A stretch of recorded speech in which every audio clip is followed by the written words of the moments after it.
You were She's a talking about the smile, Jocelyn smile. So Jocelyn made a whole post, introducing himself, 2 years in the Chinese temple and all this blah blah, all this stuff. A nice post, right? So I just said, so happy to have you as part of the team. It's in group, so team, and looking forward to ongoing collaboration, affiliation. You have potent energy and exciting stuff, Jocelyn. Not to mention fabulous energy and innate awesome impeccability and integrity. All right, so smiley face heart. So Kelly says, Kelly Murphy, one of Beena's friends who's in the group, and she's starting to comment, which is cool. She says, Andy is very cute too. Yes. So He all right, has a very appealing. Yes, he has a very appealing appearance for sure. It does. It does. It does. Yeah, yeah. Good. Frauke commented, and Cassandra Wheeler asked, "Is there meditation along with the breathing?" Very good. We're getting this started.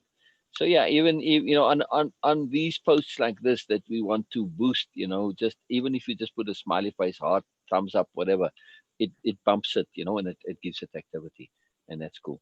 So I do want to support that. I marked it as an announcement, but yeah. So very cool, very cool, very cool. Excellent. Thank you, thank you. Yeah, it should be fairly near the top in the announcements tab. Real quick. Didn't read the whole thing. Well, Frauke has her session thing that she's trying to redo again. It didn't go the last time. It's coming up in 2 hours time, so that might be the topmost one. She put it open as a free thing for group people, but she didn't get any takers. I don't know why, but it's peculiar. Anyway, happens that way sometimes. Happens that way sometimes.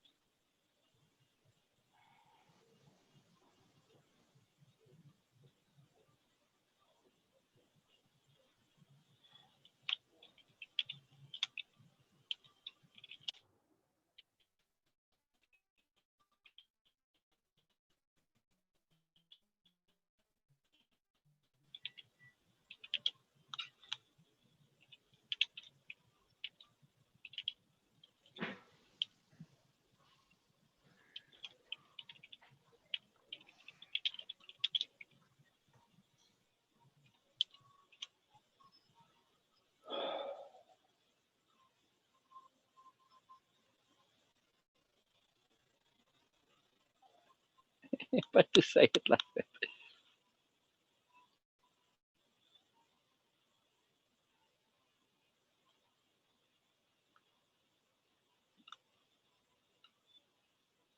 Oh, Beena has a comment here. Oh, no, this is on Venus thing. Oh, wow. All sorts of stuff going on. Lots of exciting stuff going on.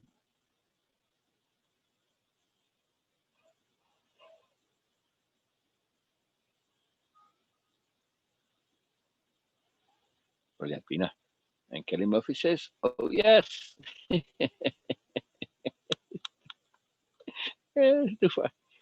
and yeah. Hmm. Oh, I thought she was a lot older. Oh, I thought she was older, but oh no, maybe she's older, right? I don't know now. I can't see on the picture here. Kelly? Yeah. I guess she's near We can't hear 50, you, I Beena. guess. You muted. Your mic is muffled, I should say.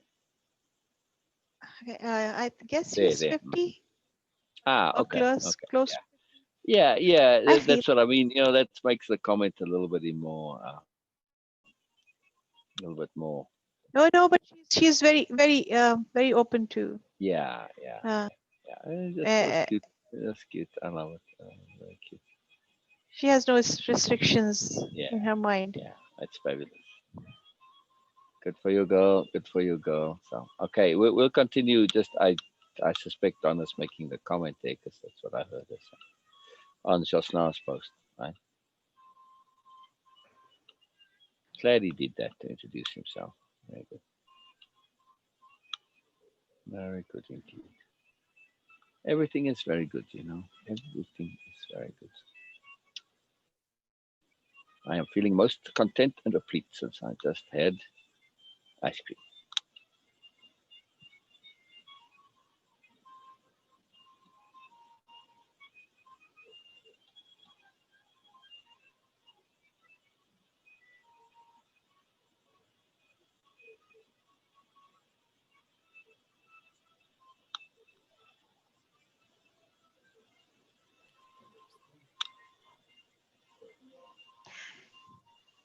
Sil, my new friend from Frauka's group, she's not only a yoga instructor.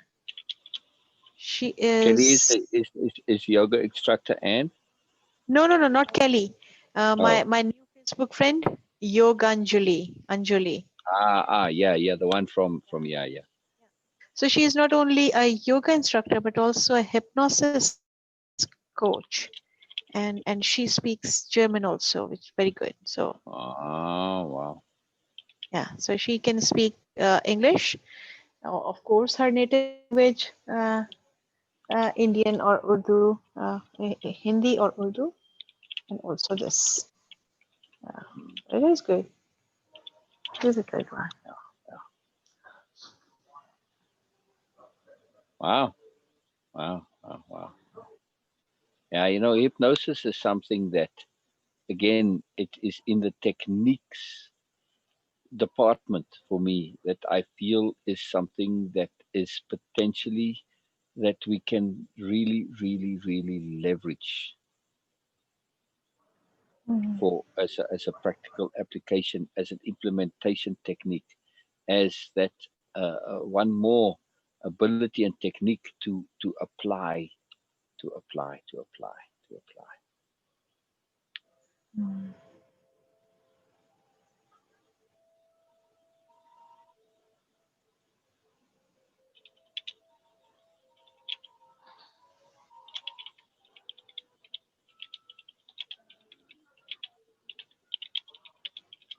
She is the same one who has this, that one of her client was struggling to have a baby, and then she became mother.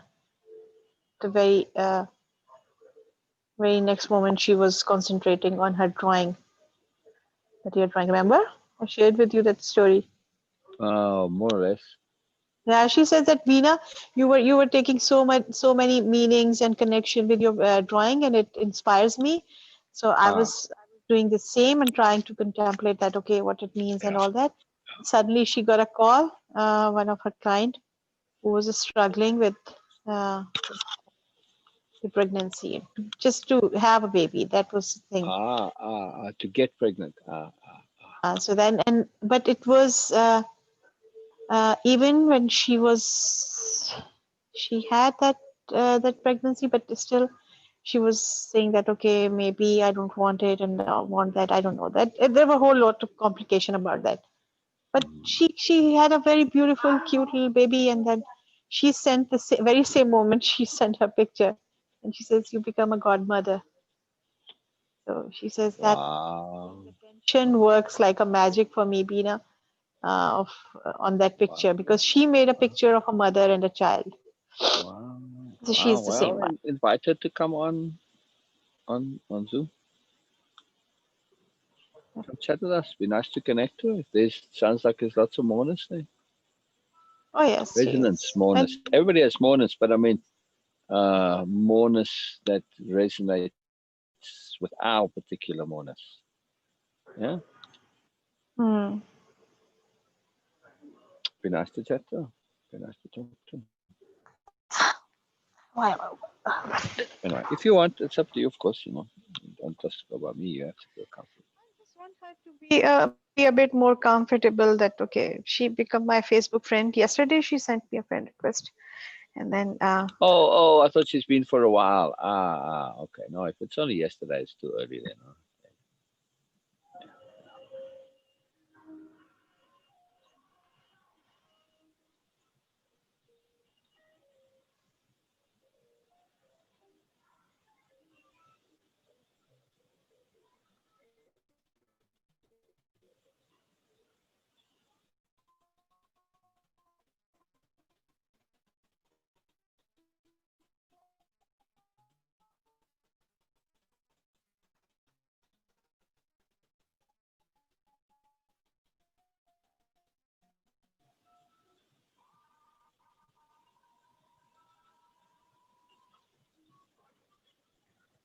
Donna sound post. I'm just saying, but she's right. Love it, Donna. Love it, Donna. Love it.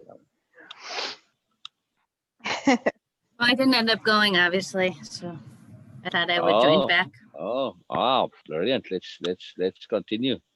Let's No, continue no, with. we don't have to. I just Oh, I want to. thought I would join That, back. I Riley really told do me would like not to go, so I didn't. Okay. Okay. All right. I mean, I'm keen to continue with where we were on the hearing and helping. That's what I mean. Yeah. Yeah. Very keen. Very, very keen. Very keen. Thank you for connecting and doing all the stuff there.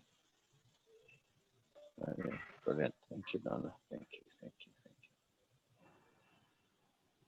Thank you. It's so interesting because with Josla being appealing, it's not like physical features. It's his energy I know. that's I know. appealing, and it just like pours through his smile. It is his innate intent to goodness.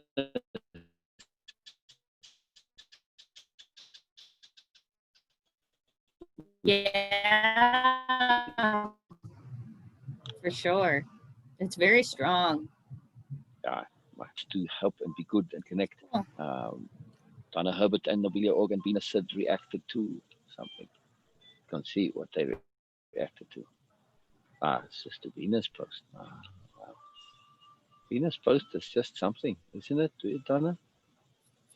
I'm processing it. I'd like to see some posts of this nature.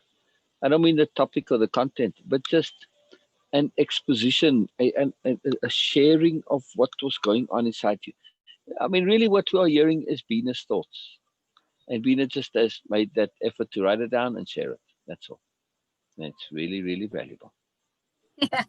In the Lorain County Senior Network, we had this meeting, and we were talking about we didn't have a Facebook presence and how it would be helpful if we had somebody inside the group that would chair the committee to create a Facebook.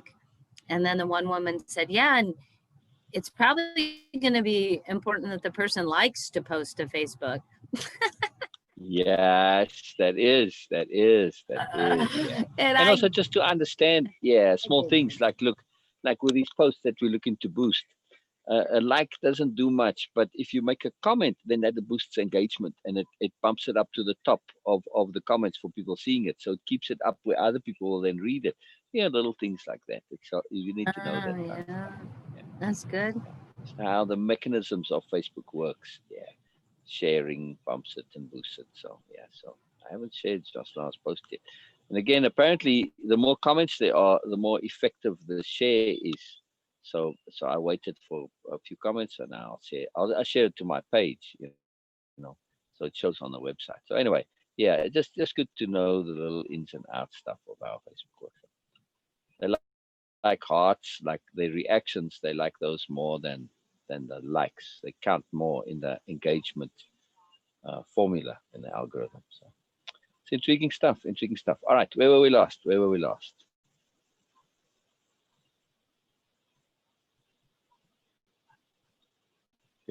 Donna? No, not hearing you. Did you ask me something? Yeah, where were we last? In the hearing and helping. I'm so keen to continue. So I'm very pleased that you didn't go, that you're still here. Very, very keen to continue. Right, Beena? I believe Beena said so too. Maybe not. What? What? You keen to continue on the hearing and helping with Donna? Absolutely, I'm waiting. Oh. Waiting in anticipation. Mhm.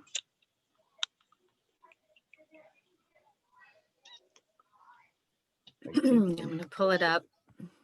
All right. I think we need a soundtrack for this. We need a soundtrack for Donna. Oh, I know. Soundtrack. I'll have to screen share real quick to show the soundtrack. I'll let it start playing in the meantime first.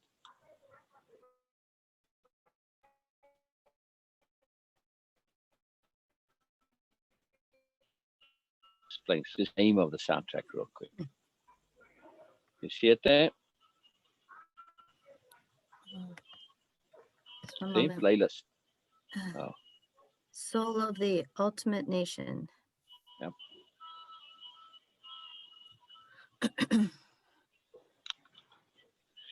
Seems appropriate. Seems appropriate. Alright, so what page are we on? Oh, you pulled up slides? I will. I am. I just Okay. don't know which page we're on. Sure.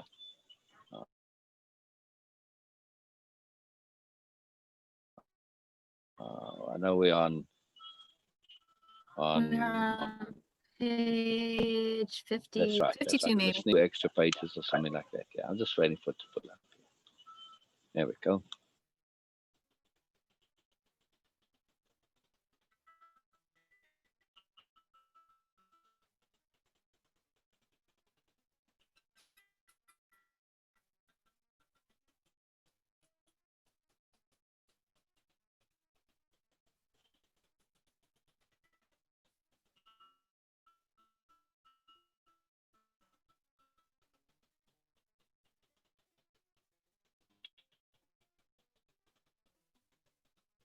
Just do something else I'm supposed to do. So No, I just, no. I just, Leave be it.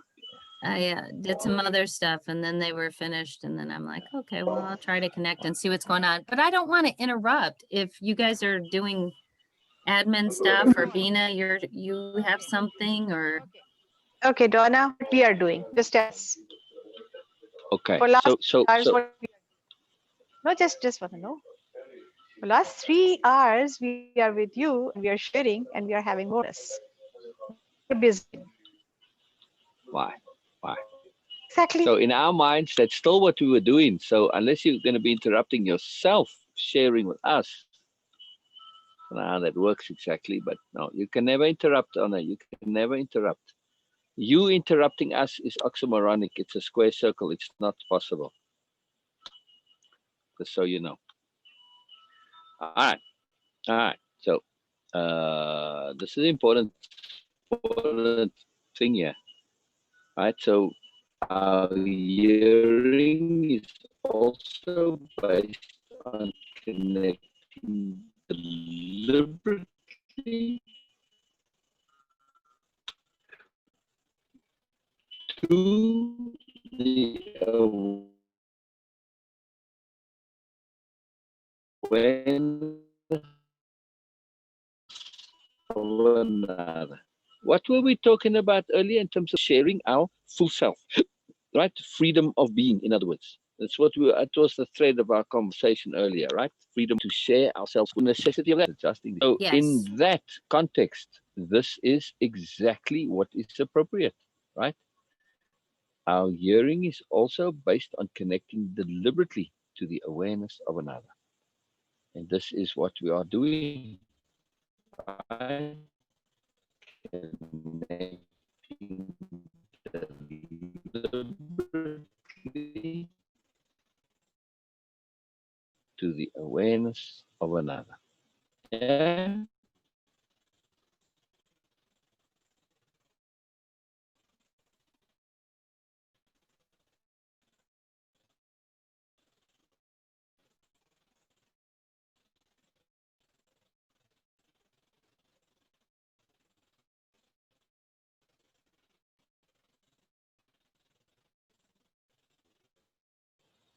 Being aware, being deliberately, fully, and consciously aware is our foundation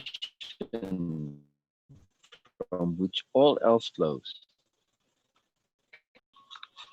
Okay, yeah. That's exactly So what we were talking about. exactly, Can you share your exactly. screen, please? Oh, I thought I was. Oh, Well, I didn't know I you were reading. was. Oh. Yeah, I was sharing, but when the connection drops, then it drops the Ah. screen sharing. So then I have to do. I just forgot to redo it. And then you are frozen. So how do I get you back? Help me with the technology to get you back. Nothing you on can the screen. do. Oh. You just have to be patient. It'll unfreeze me when the connection Oh. reasserts. Yeah. So Okay. during that time that I'm dropped off, it just sits there frozen. It'll just come back. Okay. So my takeaways, you need to actually be awareness. And the only way I feel this can be attained is to leave everything at the door and just be. Yes. Yes, exactly. Yes, exactly. To leave everything at the door and just be. Yes.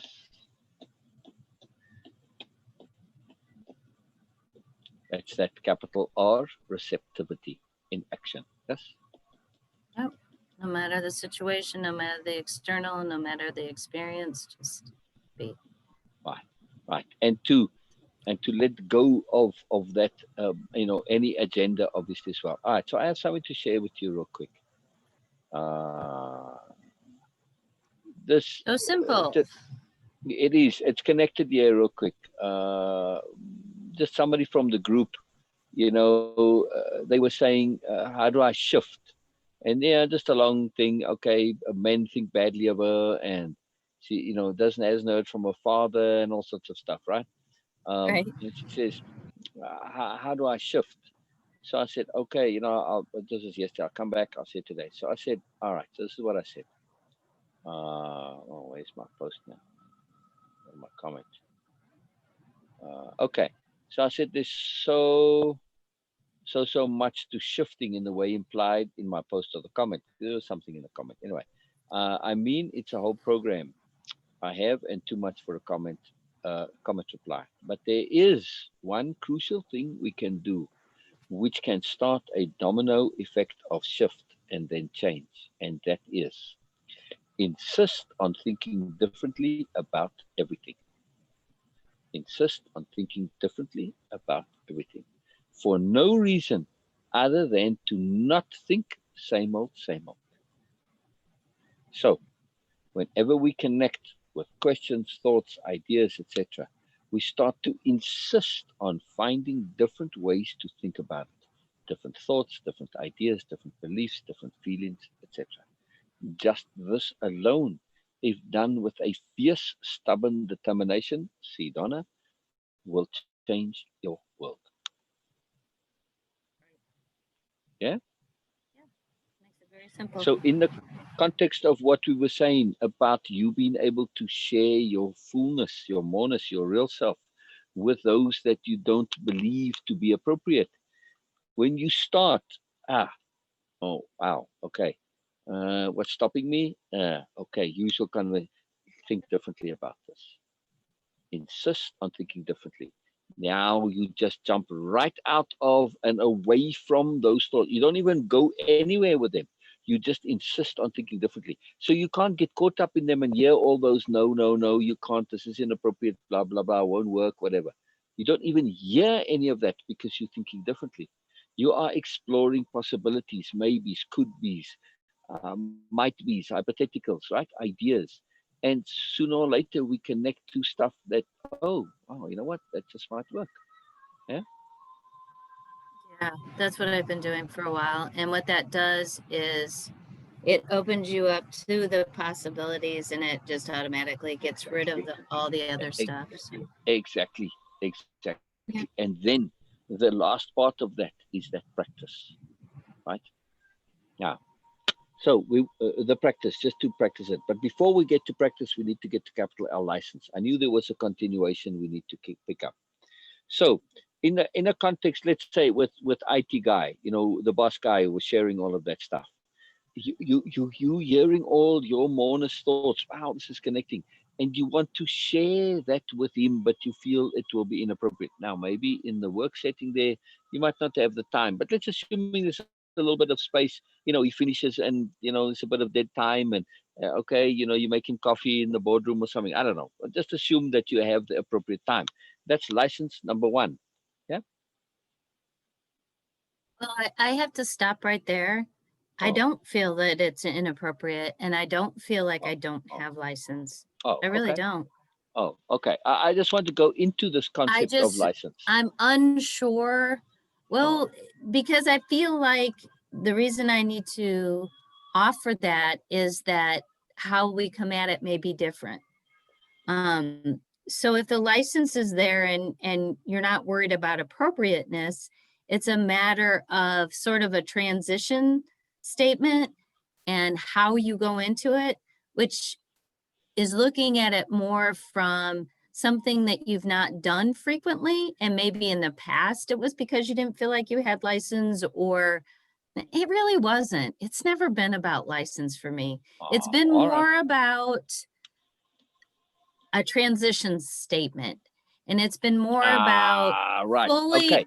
fully embracing, it's about fully embracing the fact that they may or may not be aware. It's shifting totally and absolutely out of, these are all angels sent from the universe, and they're this master council of galactic angels coming to you to help you with your learning process, to no, they're just people, human beings, and the universe is utilizing this experience for you both. And it's that shift, and Gotcha. really totally embracing that shift. And then once I feel like that little thread that's still holding on with that, when I can make sense in my mind that these aren't angels from a galactic federation that know of awareness and consciousness are helping me, that we're all in this together, and we're all at different, maybe stages of awareness, because it's there, it's all there. It's just a matter of how much you are able to have ears and eyes to see, blah, blah, blah. So it's that thread, along with the transition statement, along with, I just think it's going to take time to practice, because this is new. Yeah, exactly.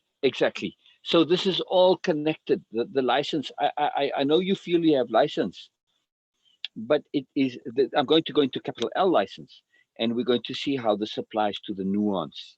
It is, yes, you do feel that you have license, but you're not necessarily sure if they are in the space to be receptive to your openness and willingness to talk and share, right?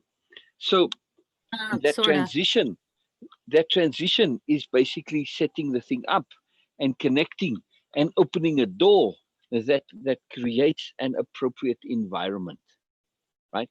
And so we can do lots of things to open that door. License is one of them. I know you feel you have license, but Well, the you need to reason know I it's feel I connected to have them. license is it's not my stuff. But I okay. don't have my agenda. And when I separated that and recognized that it's just the Moreness coming through, and I can now feel the difference in my body when I have an agenda attached and when I don't, and shift out of that pretty quickly most of the time. So the capital L is, I just really feel like it's just a transition in practice, and how to, maybe how to open the door so that knowing when they're receptive, and knowing at what level they're receptive, and do I need to kind of come at it from this, just like the Biela, and laughter is a wonderful tool to buffer the intensity and open that door. And oftentimes I use that, so I could relate to that story. And it's just the it's the fine tuning, even once the door is open, to know what approach. Yes, exactly. And license is really important. In other words, if there isn't time, you don't have license to share, because you're going to be impinging on the person, right?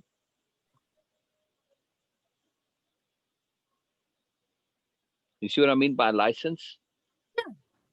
I don't feel like okay. Sorry, I didn't like in that situation, for example, to understand license. He came in, it was towards the end of the day. He had something he needed to get done, and he had to get out of there, and we were closing the office. Did I have license to have a Moreness conversation in depth? No. There wasn't going to be the appropriate situation for that. Gotcha. All right. So I just wanted to make clear that that license is, we're very speaking about the same thing. And yes, that is, but let's assume there was a bit of time. It still may not have been, let's say, a third party, someone like Jake is floating about.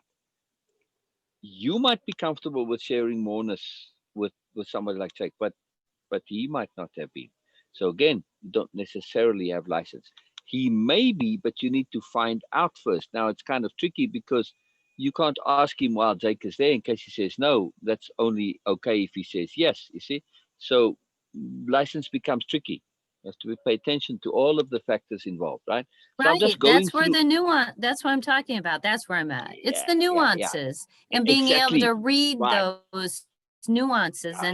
and then Yes. quickly Yes. quickly Yes. adapting to an approach that's appropriate. And I feel like that just the ability is there because that's the moreness. So I don't have to Yeah. worry Yeah. about it being there or Yeah. not. I know.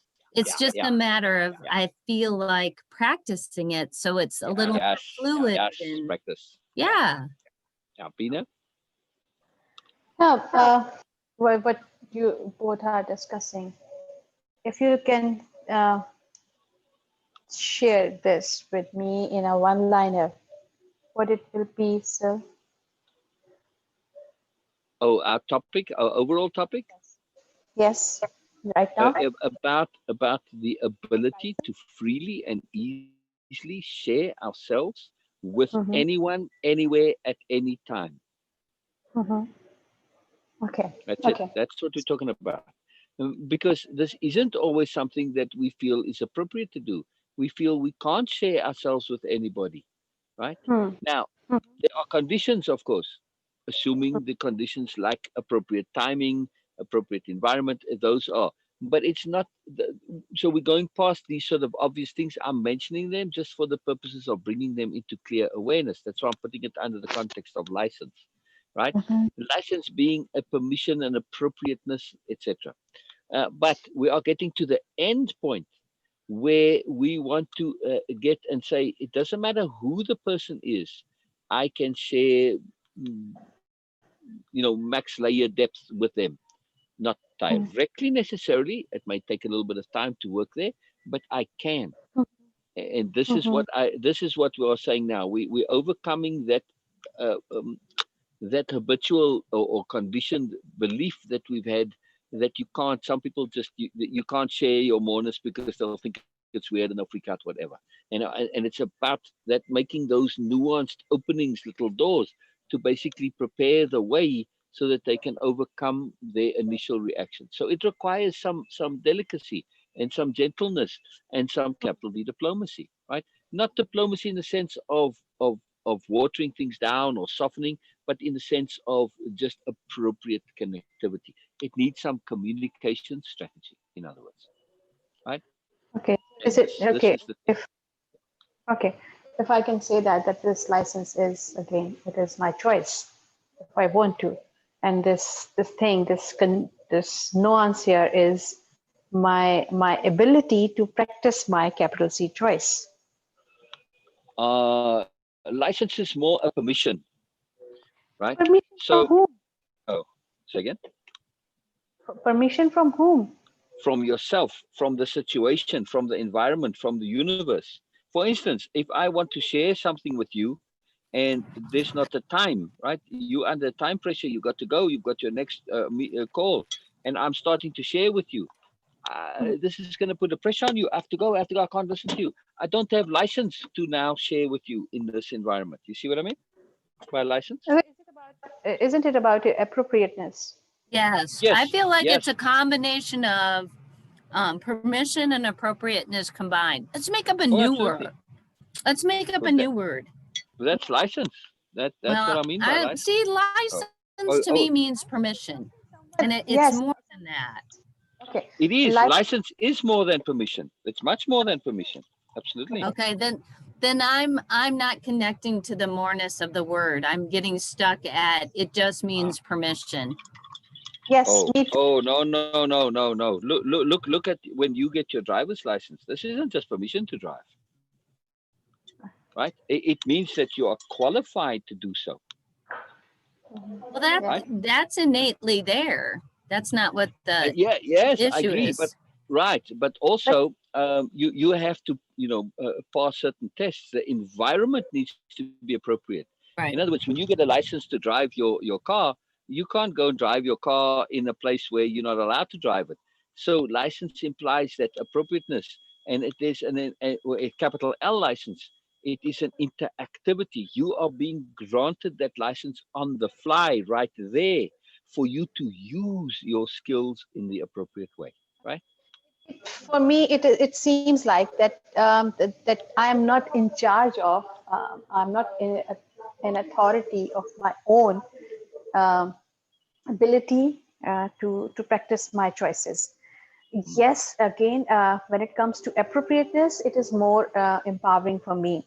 That yes, it is not appropriate. I'm just following it, and if I go furthermore, it is about attunement. If I see that, okay, it is appropriate, even if it doesn't seems like on surface, but still I'm doing that. But when it Mm. comes to license, somehow I'm still not resonating with this word, All not right, the all idea. right. Yeah, yeah. So hold on one second. Let me just give a better example of license.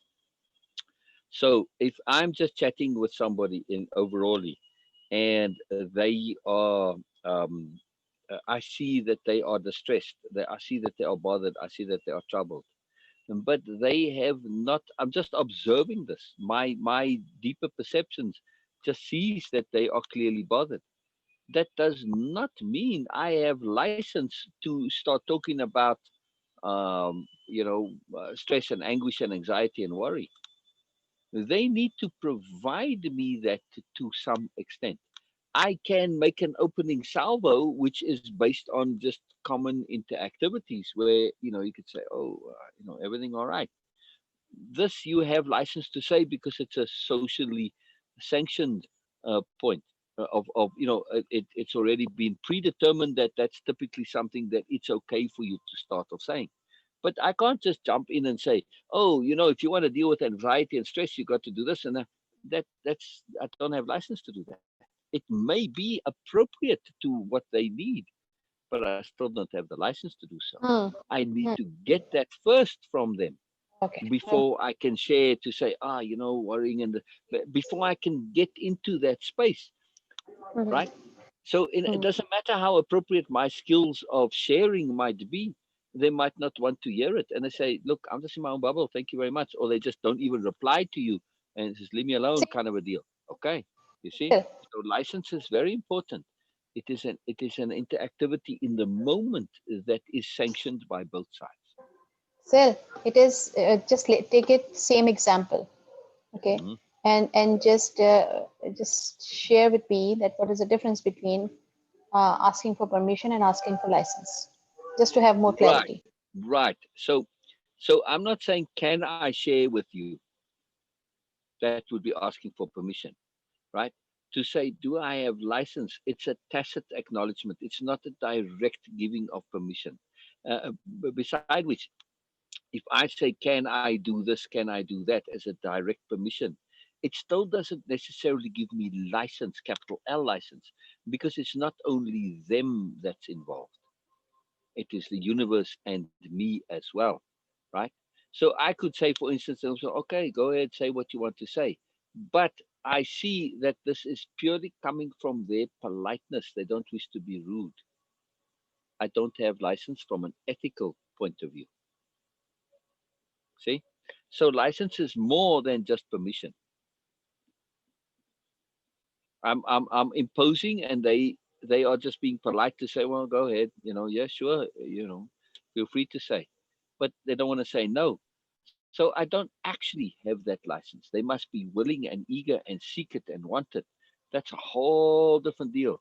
So when we make those opening salvos, when we say, is everything okay, or like I couldn't help noticing, we have to pay attention, and this is where our hearing now comes in, to hear them and see if they truly are open to somebody being involved in their things, truly are open and not just going with the usual pressure, somebody asking and they don't know what to do, and then, yeah, whatever, okay, and I don't want to be rude, right? It's one thing also to start a dialogue and ask, are you okay? And, in that sense, I might even say, do you mind if I share an opinion? They don't know what I'm going to say. So they can't really give permission until they know more. See, so permission is very dicey here. If they're eager to know more and they from their side start opening the door, like maybe I say something, oh, that's very interesting, tell me more. Now I've made an opening salvo. I deliberately put out something just a little bitty which they can take or leave. If they don't bite, I don't go any further because I don't have license. So yes, in order to get my license, I may have to, put a little bit of bait out there, as it were, or a sample which they can respond to. But if they don't, then they shut the door, and I don't have license, even if they give me that permission. Permission is tricky here because, like I said, it can be out of politeness. So license comes purely from that side. I mean, they have to offer it. So I guess permission can come, asked and answered, but permission, when freely offered innately, this becomes license, which is a different point. Make sense? Hmm. Hmm. It's conscience also. It's not just them, right? For instance, they may give me permission to say more stuff, but we're sitting in a waiting room, and there's all people around, some of whom they know. The moment I go further, I know what's coming is going to be very intimate and very revealing. They don't know this. They may have given me permission to talk and share more of what I know, but they didn't give me permission to reveal their inner self and things just by what I say. Not that I'm saying you are this or you are that, but by implication. See, so there's many things involved with license, which it's about that nuance, about that moreness, about being aware of the greater context, the greater circumstance. Yeah, Hmm. yeah, yeah. License is a big deal, and it also enables us. For instance, let's say um, I'm in a boardroom meeting and I'm just a low level employee, and I'm there just basically to sit and observe and notice and just be aware of what's going on. I'm not necessarily there. Technically anybody can speak up, but you don't necessarily have license to really speak up and say, oh, here's my idea and all this. I'm just a low level employee, I'm not management. But but should I be given license? Like, the CEO asked me, oh, hey, so what do you think? Now I've got license to say whatever I want to. He asked me what I thought. See, it's a little different. So license is very important, and we can grant ourselves license sometimes. Let's say I do have that ability to speak up, but I haven't for all these years or whatever, and I never said my say, never spoke my mind and all that. I can say, why? That's my old me. I could go into this as a spirit warrior. And now as a spirit warrior, I have license to be differently, to be confident, to be authoritative, etc., etc. So sometimes our self-conception gives us license. Simple things, simple things sometimes, but it's empowering. And also, license to help, for instance. This typically, when we really do feel that we are providing direct help or assistance, that sometimes we need to be given that very overtly and specifically. Otherwise, it's imposition, even if it's real help. Yeah. So very interesting. Hmm. Yeah. Very much connected to, license is that the blending of permission, appropriateness, and context. Very much context. Yeah. Hmm. Donna, Yes. does this, I mean, it's obvious stuff, yes, but does it add a bit more to it, maybe that fine point of it? It's a very, very nuanced, subtle difference Mm, that very much so. can Yes. be very movable depending Oh on yeah. the Oh yeah. context of the Oh yes. situation. Oh yes. So it's something I am still um, Yeah. Yeah. getting a comfort level with and practicing. Yeah. So if we 'Cause think the every time I difference, feel like I got it, I don't. yeah, it's tricky. One It way is that might tricky. help. One way that might help is to say, I may have permission, but I don't have license. When can that exist? When can I have permission but not license? And typically that involves conscience, the universe, greater context, right? So license is full context because it's capital L license. Involves your conscience. It involves others, not just the person themselves. They may give me permission, but they may not know what they're giving permission to. They may give me permission to go into moreness, but But what about the other people in the room? I mean, they may just see me, oh, you're that guy on the group. And they start asking me to go into detail. The other people in the room aren't interested in this. I can't not speak and have them hear this. See, it may not be something they are particularly interested in getting into. Maybe we're going to get into, awkward stuff, personal trauma, like for instance, somebody like Sher, and what's going to come up here is really awkward stuff that people don't want to hear. I do not have license from them. So license is not just between you and the particular person. It is everyone, the universe, the environment, the greater attunement, yourself, your own conscience, your own impeccability, etc. Yeah.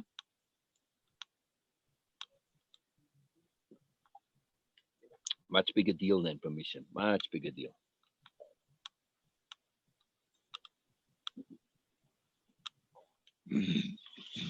Anyhow, so in the context of this topic that we're on, going back to the slides, that when it comes to the ability to share, we do want to make sure that we not only have that license, but that we create ways in which to ask for it without asking directly. Because if you ask directly, it's a yes no question, and if they say no, it's awkward.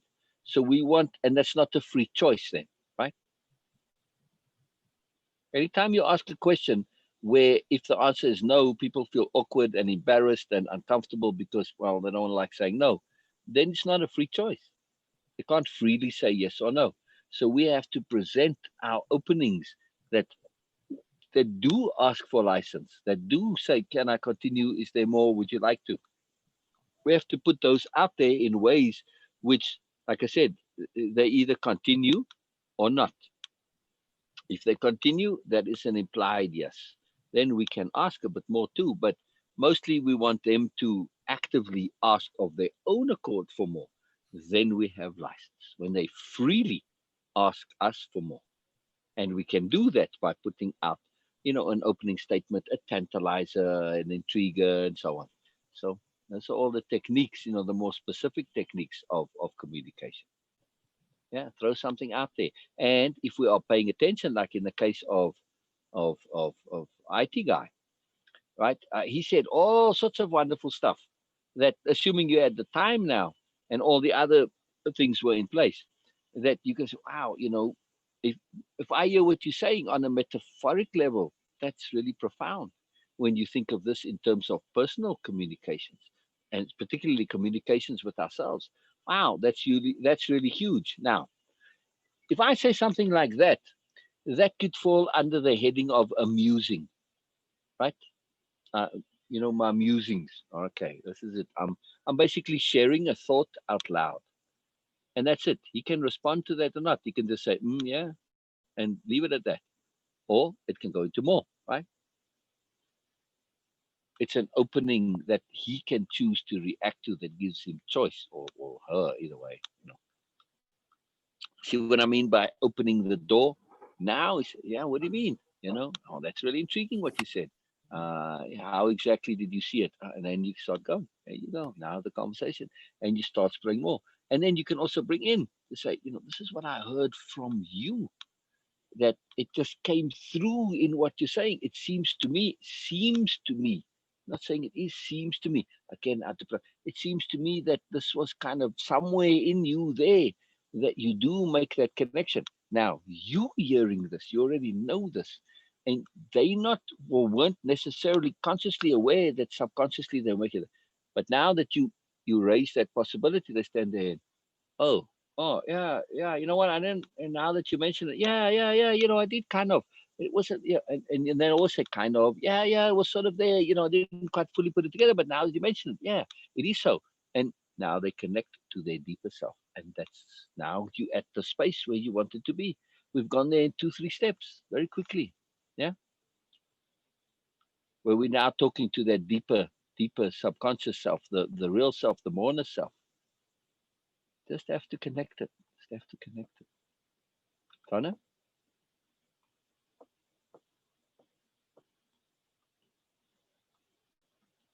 You muted, Donna. You muted. I don't know if you deliberately muted, Donna.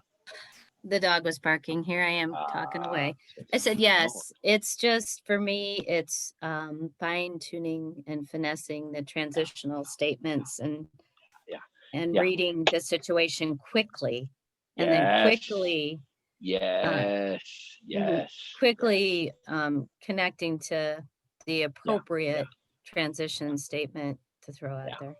yeah. It just Beena? comes with practice, I feel. Yep. I don't know if your hand is still up or you just forgot to lower it.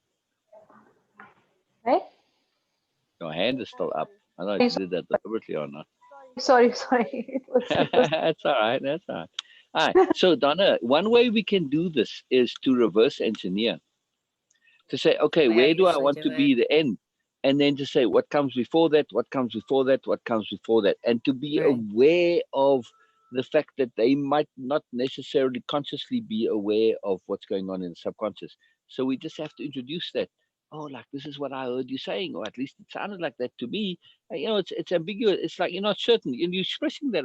Right. Yeah, wow. Now, and that awareness. Oh, okay. Now that you mention it, wow, that's pretty interesting. I never thought of it that way. And there you go. Once you hear somebody say, "Oh, I never thought of it that way," but yeah, now that you mention it, there's the magic words. Now you pretty much got license to go anyway, right? Yeah, it's very fascinating, very cool. Right, right. So as things come up, it's very difficult, Donna, to share that examples of that type of connectivity Yeah, without it is. But direct I examples. know what you're yeah, I'm connecting to it. I hear you. Yeah. Uh,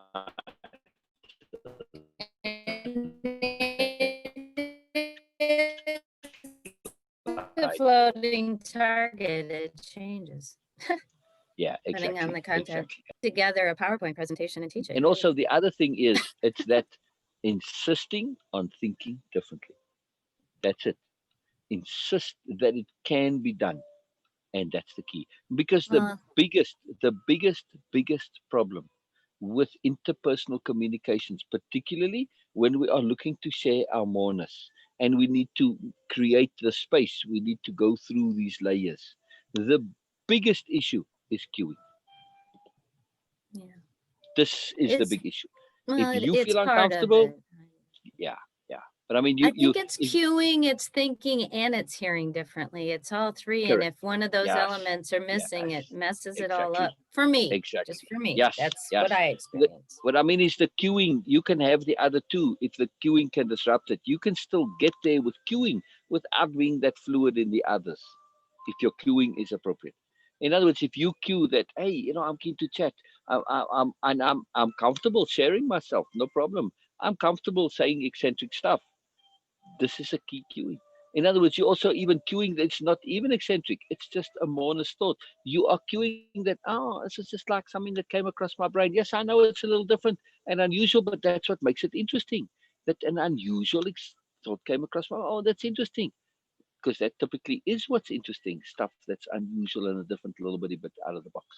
So you cue that, oh, this is something that's really interesting and kind of worth sharing. That's why I mention it. Right?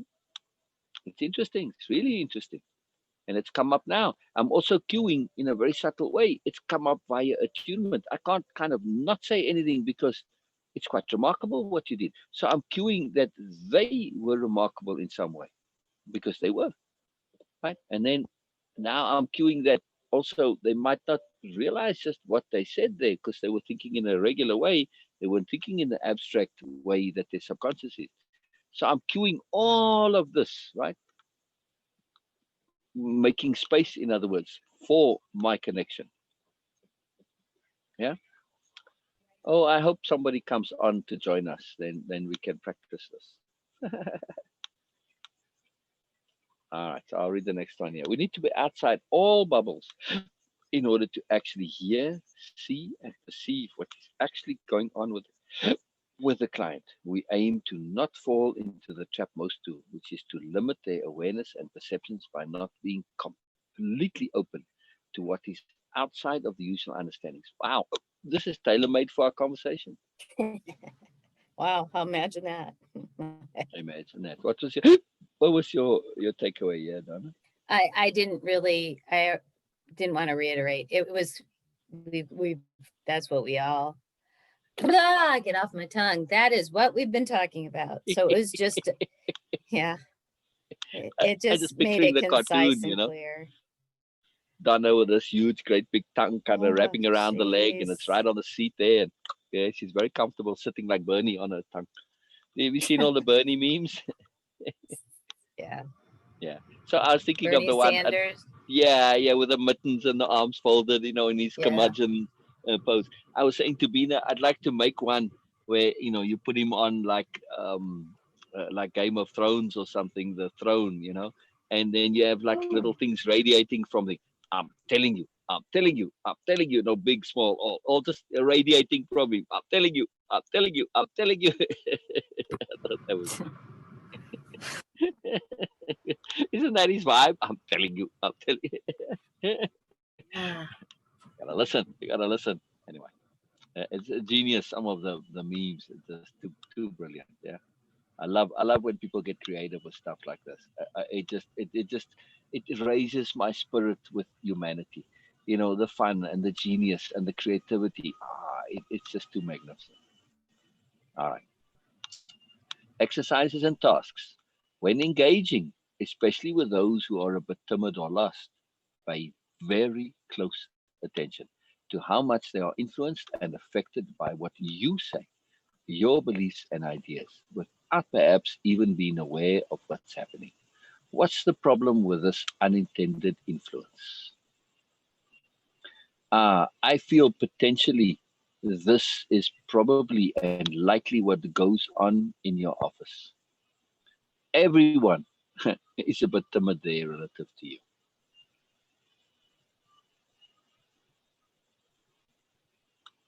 And they certainly are lost. So I do feel that, you have an unintended influence there that I'm not, now I do feel you're more aware of it, but not necessarily always. Yeah. I don't feel that way at all. I mean, you don't think that they're timid or lost in the office? I don't think anybody's timid or lost. That's just your niceness. But in the conventional sense. No, I don't. I don't think people are timid or lost. I think that they get into bubbles of unawareness, but that's totally different than being lost and timid. Oh, okay. Well, in this context, that's what I mean. When you're in a bubble, Okay. yeah, timid and lost. Yes, absolutely. I mean, this is the condition of any of these circumstances are always bubbles. Timid is a bubble, lost is a bubble, shy is a bubble, awkward is a bubble, hateful is a bubble. They're all bubbles. Yeah. I guess I just have a challenging time with, that whole I once was lost, but now I'm found and all that nonsense. Nobody's ever lost. Yeah. It's always there. Right. But the perception of being lost in terms of not knowing where to go, not knowing what to do, like when you asked Rick, what do you see? He was lost. He had no frame of reference, no understanding of what you were expecting, none of that. No way of looking differently. Right. Exactly. Yeah. That's fascinating. But I mean, it's relative to you. When you ask stuff like that, they're, oh my God, she's expecting more. And they already know that there is more behind what you say.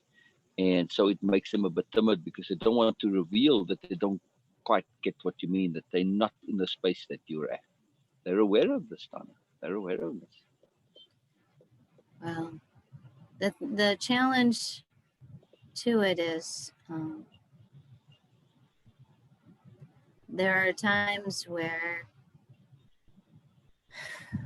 it feels appropriate, and then I go down the path, and it's appropriate because I felt like I had license in that situation because Rick specifically said to me, in your role as office manager, I need your help because I'm not detail oriented and I'm not process oriented, and those are things that you are. And I want us as a team to be efficient and profitable and,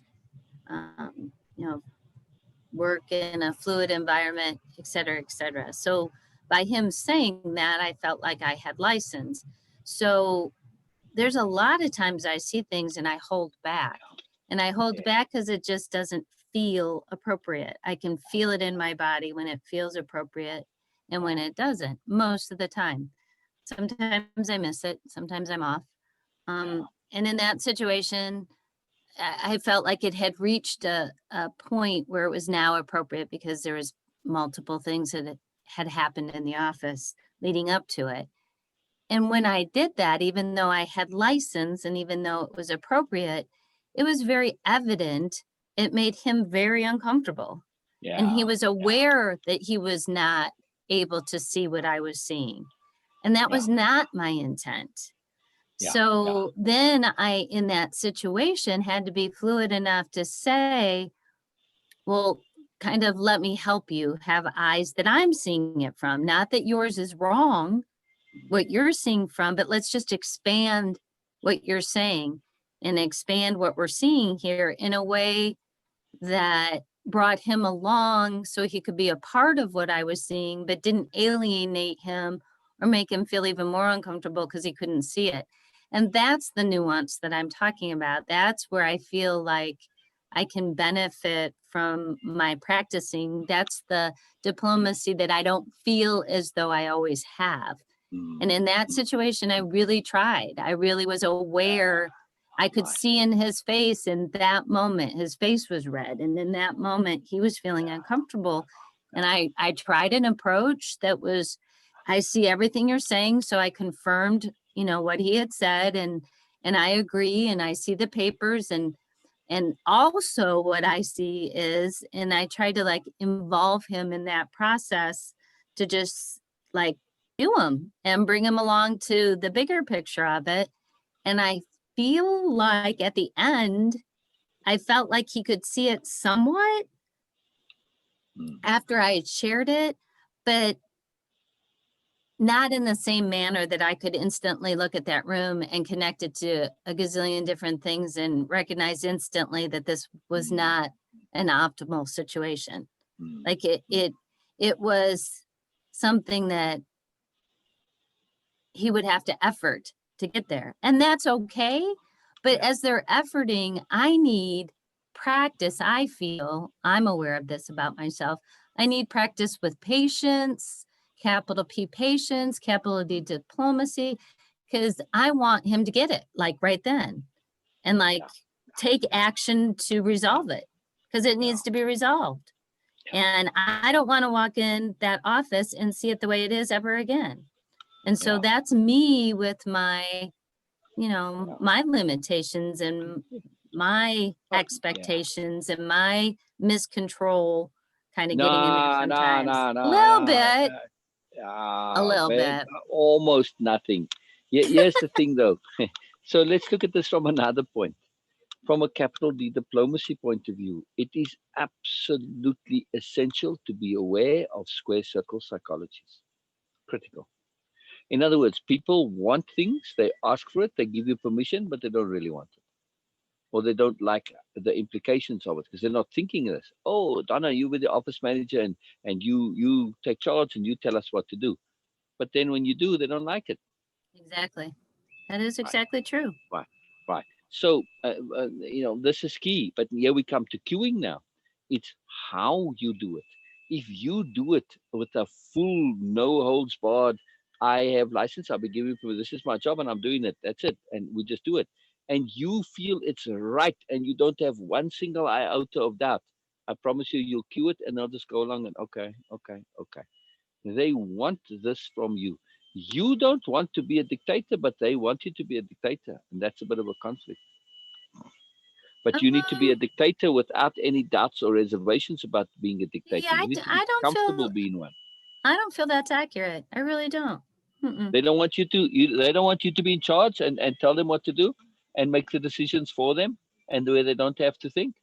I feel as though in my role at work, they want somebody to guide them into and I feel like even if they may not be totally aware, I look at it from a perspective of they want more of a guidance and they really want to expand as people and be good. There's good there.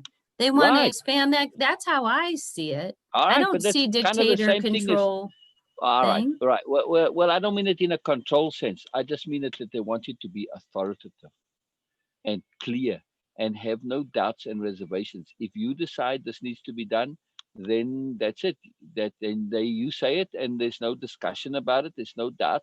You are clear and firm, and okay, and they go along with it. The Okay, moment well you open the door for discussion, here's the situation in that. Jake doesn't report to me and I'm in a corporate environment, right? yeah, So Rick's the boss.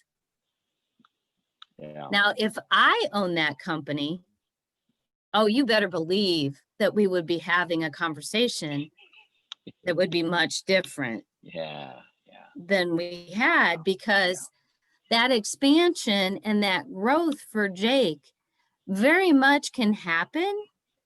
And if it's looked at from a point of, Jake, take a look at your office. Do you think that this environment works for you? Let me cite examples where I'm thinking it doesn't. Now, if you can convince me otherwise, or if you have a perspective I might not be considering, or if you have something to offer that I can consider that will change my perspective that this is an effective environment, I'll be more than happy to listen to it.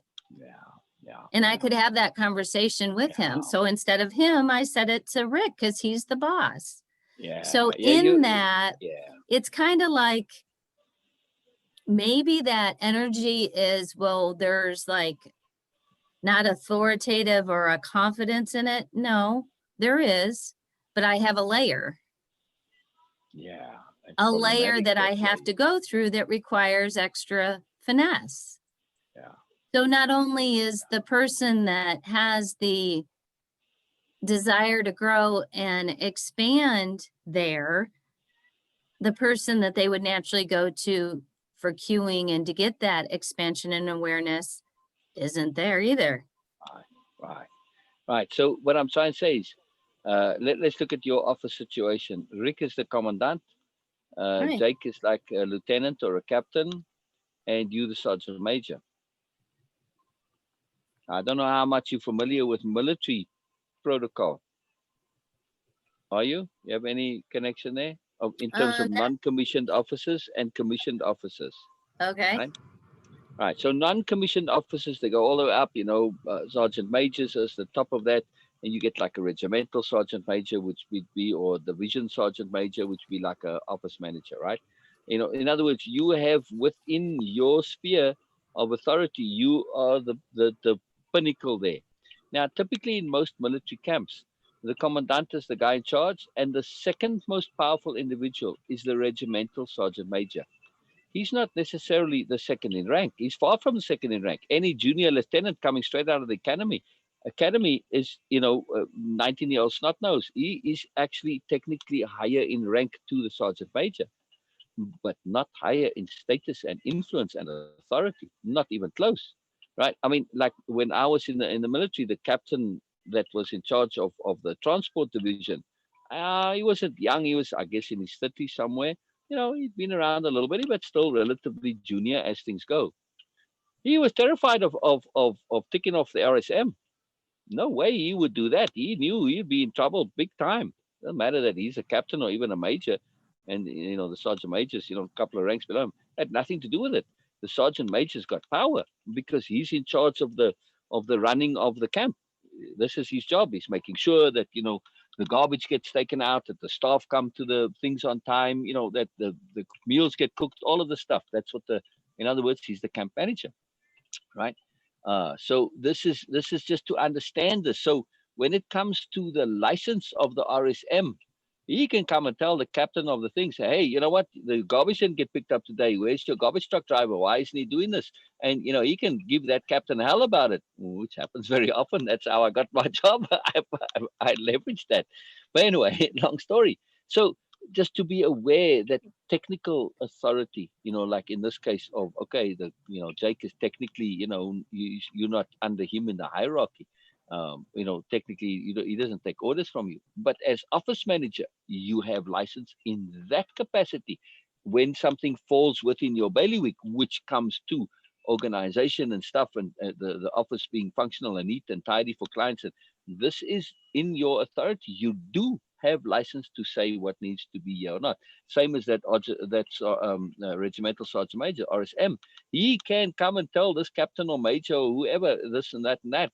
And they just, oh, yeah, because it's in his authority. It's in his sphere of influence. He has the license to do so. I agree, and I see your perspective. However, the example that I was trying to articulate and the nuance of it is the context. Within that context, I can't go to Jake and say, Jake, from an office management standpoint, this office isn't efficient and effective, and these are the examples. I already had that conversation, so why isn't he doing it? Because there's no consequences otherwise. And the person that he looks to as the boss of the firm, especially with attorneys, they have very much a hierarchy mindset. His boss's office is just as much of a mess. So why should he listen to an office manager who's trying to offer information that could benefit all of us as a team, when the person you're looking to for the guidance ultimately and who owns the firm, I'm sorry, it's just hierarchy. They're in that mode still. So why should I be any different if my boss's office is a mess too? And that's what I was trying to get at with Rick. That's why I brought him in there to say, yes, you want me to cue and to, I'm going to use Moreness terms. You want me to cue this situation. You want me to lead this situation. You want me to guide this situation. And yet you're undermining that whole process, because whether you like it or not, there's still a hierarchy in this office, and you're still tied to hierarchy. Yeah, you're in a situation that they ask for some things and then they don't create the opportunity to actually get what they ask for, because really they just Rick saying this is making himself feel good to say this. He doesn't actually want to get the result. No, because if he did, he would do what was necessary and take action. Right. So what does that really mean?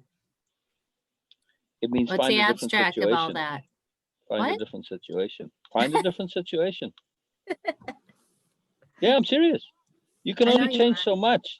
At some point, yes, you can look at leveraging strategies, and now you get into very complex things to leverage people, which essentially is, okay, you're asking me to do this, but in order to do what you asked me to do, I have to manipulate you to get it done. All right, if that's what you really want, I can do it, but it's a pain in the backside, man. Well, and that's something that, you got to be careful of inadvertent intents or even intentional intents, because the way I look at this office situation is it can be frustrating, and it has been in the past. What I am attempting to do is see it as fine-tuning skills. It's my school of fine-tuning. This I feel I agree, as a magical opportunity to practice the capital diplomacy and communication and figuring out and seeing, it's like, oh, this is a fantastic opportunity. Yeah. So that's just my from perspective. a capital D diplomacy situation, you can't tell Rick it's inappropriate, but you can ask him a series of questions which force it out of him and force him to say, he has to now come to the conclusion and say for himself, yes, we do have to do something. Okay, so I don't know that I shared this with you. So that's exactly what I did, right? Wow. So I asked him questions, and I'm bringing him along so he can come up with that. Oh, you definitely have to do that. So the final question is, do you see how an office and how clutter can literally have a connection to cluttering your mind and being overwhelmed, which then in turn does not allow for a flow of information within the office, and then in turn does not allow proper follow-up with the client, because you can't find things and you're trying to figure out what you did and you can't find your notes and you can't find the file, and there's a client impact. And then this one I knew would get to Rick in that, now, do you see that affects your profitability? Yeah, there we go. Capital diplomacy strategy. Yes. Exactly. So when I So hit what him with happened? that, do you know what he did though? What? Oh my word. I really thought I had something going on. I felt pretty good about myself at that moment, right? So later, I'm talking to Angel, the receptionist, and I shared some things with her about clutter and cluttering mine and all that. And she got it instantly. And she's like, you're right. We need to get, and very next day she was cleaning her desk and rearranging. She said, oh, it was so interesting. I don't know if I inspired. She doesn't know I had this conversation with Rick. It's not appropriate to share with her, right? Yeah, But but I see what's coming. I know you do. So she's talking and she's like, yeah. And she's all excited. I cleaned up my office space and I don't know if it inspired him or what. But Rick came out and he was like, oh, Angel, can you come in my office and help me get my. Yeah. Go. No, that's, I could go on, but that was. Oh, no, go on. Sorry, I was just enjoying the story. I didn't mean to cut it No, off. I mean, that's the crux. And she was all excited because she was going to get to go help him, but he couldn't do it on his own is what he told her. And he needs help. And then she was like, yeah, and I know what it's like, he doesn't want other people going in and getting into stuff, which, that's true. I made that mistake years ago. So Oh, you tidied his office for him one time. one time I did it like 3 times in a row. You know how stubborn and dense I can be at times. And he couldn't find anything. He didn't know where it He was so ticked off. He was ticked off all 3 times. I didn't care. I was like, all right, damn it. You're not going to listen to me. I'm just going to go take care of it myself. Brilliant. No wonder he's got a reluctance to this. He's You got think? a condition. Do He's got you a think? condition. Brilliant. But so did he actually tidy his office? As much as he's Sort of. capable, but Jake With has Angel. not, which is interesting. But now that he asked Angel, you can enlist her to say, hey, you know what? Help me out here with Rick and let's help him keep his office a bit tidy, So you know how men are, they can be a bit stubborn about stuff. And you can say it right in front of him, Maybe, oh yeah, that would be nice. That would be good. Oh yeah. Maybe leverage. Oh, I do. I leverage situations. And then next thing we'll work on Jake. All 3 of us will work on Jake. Now Rick's included in the team, you see. Most guys like to be included in girls' teams, by the way. But do you see like the moreness of all that? Yeah. It's fantastic. Yeah, it's fantastic. So that's what I'm just trying to pull out of those situations. I'm just trying to look at it from a perspective of. It's beautiful. Because I'm aware I have rough edges. I'm aware capital D diplomacy is not always present. I'm aware I can fine tune my patience. I'm aware of all that. Yeah. So my awareness allows me to look at it from that perspective. Most of the time, sometimes I get caught in my little bubble, but. Yeah. It'd be interesting to, on this next one, engage with someone with whom you believe is looking to solve a specific problem, right? Like Rick, he is looking to solve this problem of the untidy office, right? Then set aside your belief completely and utterly trust that this is indeed their intent and see what you hear. I know it seems like Rick isn't really intent on clearing it up or tidying it or keeping it tidy, but let's assume that he is, then see what you hear. They might have that intent, but what else may have been their primary intent and what else is going on? Keep practicing this until you engage with someone whose agenda intent is completely different than your belief. So what came up in that Mm-hmm. is when I think they want to solve a problem, but I do set aside, I hear many different options besides just solving the problem. A lot of times I feel like they want to be in control of the situation or something, and they're trying the best that they can, as I do, to talk about it, and they really want to get to the crux of what it is. So it feels the best approach is to collaborate at that point and just bring them in on talking through the problem and hearing Yeah. what else is involved in it.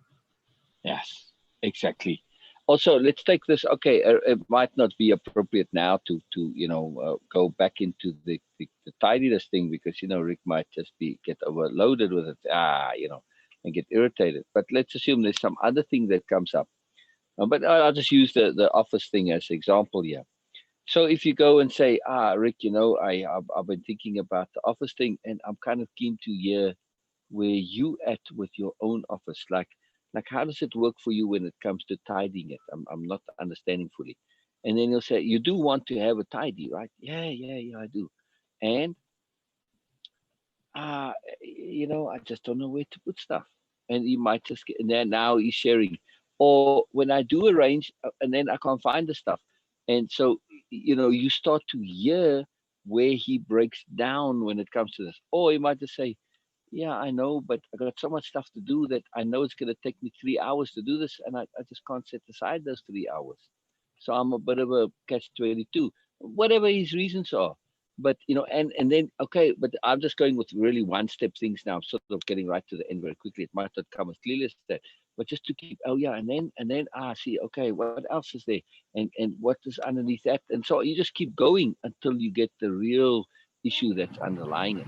And sometimes you might get to very basic things like, he had to keep his room tidy when he was a kid, and he hated it because he got beatings because it wasn't tidy. So now I just want to have a tidy office, because if it's not 100% tidy all the time, if it's just a little bit off, then it reminds him of those hidings that he got as a kid for the room not being 100% tidy. It was like 90% tidy. Yeah, Beena? Or maybe because Donna, in Donna's company, he feel less, how to say that? It's not about the productivity itself, but the impression of being more productive. So he might be feeling a bit insecure about his impression of being as Yeah, productive as yeah, people are, and that's why he's just making it all messy. That he's so busy, he cannot do it's this good. and Exactly. stuff. So Yeah. it is maybe just a different way of showing that he's too busy. Right. And also, like you said, if his office is untidy, he's got an excuse for not being 100% productive. In other words, if he's a bit lazy, this is an excuse to justify that bit of laziness. Well, I understand everything you're saying, and I have done that so I can understand it. And the thing is, like what you're talking about, when it comes to the nuance part of it, how we all can grow is I look at Rick and he's got this big thing, and I used to have this. I no longer do, but I used to. This feeling of, if I have a messy desk, it shows exactly what you guys are saying. It shows I am really important and I am really busy. Yeah. And it took me a bit to get over that and over myself.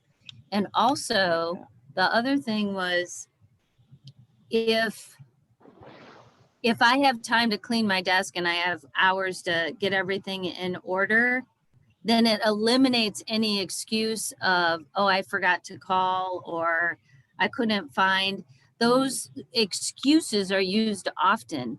And then it's a self-fulfilling prophecy, because he sits there and shares with me, oh gosh, I was here to 8 o'clock at night.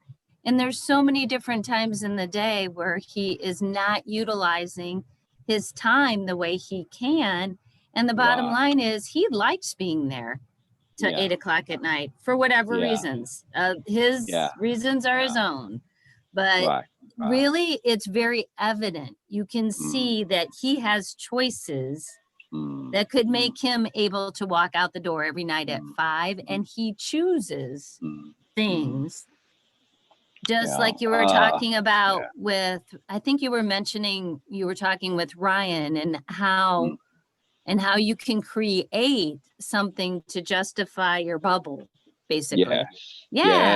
I used to do that all the time and still find myself doing that on occasion. So I'm learning through observing Rick and Jake that practice. Yeah. Yeah. In which all is good. likelihood, yeah.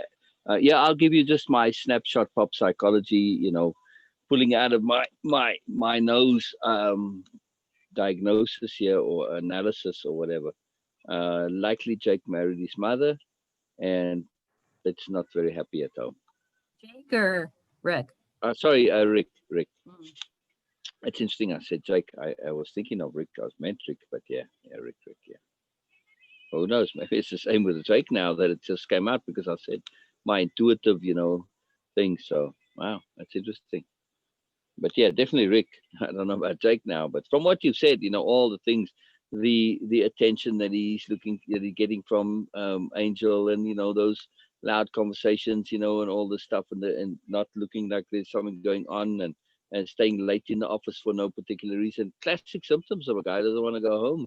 Those things aren't happy with the wife, and particularly also a bossy wife, which from what I understood you to say, this is the mother, yeah, bit of a domineering Well, sort. only from what he shared with me, she was Right. very, very domineering and very bossy. Yeah. Yeah, Have you met the wife? I have. Oh, and how is she? My interactions with her are just really like these brief little snippets. She's very, congenial and Oh, interesting. yeah. So Yeah, you can't and always say, sometimes women can be very unassuming and not a strong personality outside the house. But in the house, just between the two of them, she's the ruthless dominating one. And yeah, that's I happens don't quite common. even go there anymore. Yeah, I don't engage in a whole lot Yeah, of you that can't, thought you can't. process. Yeah. But yeah, so from an office standpoint, these are the perspectives I'm trying to look at. And for me, it is an environment that, some people at surface would say, geez, just get out of there, and to be able to share and say from a Moreness perspective, it gives me an opportunity to fine tune nuances and to really learn about myself and to really practice loving myself and things like that. But that's the reality of it. That's my reality. That's how I perceive my office environment. And when it no longer provides that for me, and the energy perhaps is like a negative, and it's that value and reward thing, when it gets to the point where none of that any longer applies, then that's when I will engage in something different. And nobody can tell you that but you. Nobody can tell by looking at the outside what's going on in the inside of me. Yeah. So I trust myself in those situations. And if people think, geez, why are you staying there? I don't care. I'm staying there because at this moment in time, you get value. I do. I'm getting a lot of value with Tremendous diplomacy and value. yeah. I just love it. I just love it. It's so fantastically positive. Just want to know, for my personal curiosity, that why it is so important for you, Donna, to Rick have his office clean.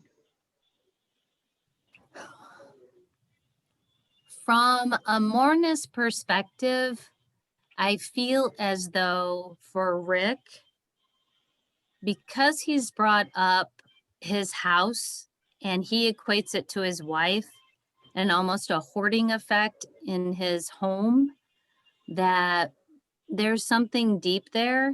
And I feel like possibly if he could feel as though there was an environment that wasn't cluttered and it didn't, he says he's overwhelmed so often, and it's an opportunity maybe for him to have one environment that he somewhat has control over, since his home's a cluttery mess and since he gets overwhelmed at work and since he consistently says he has to stay there till 8 o'clock.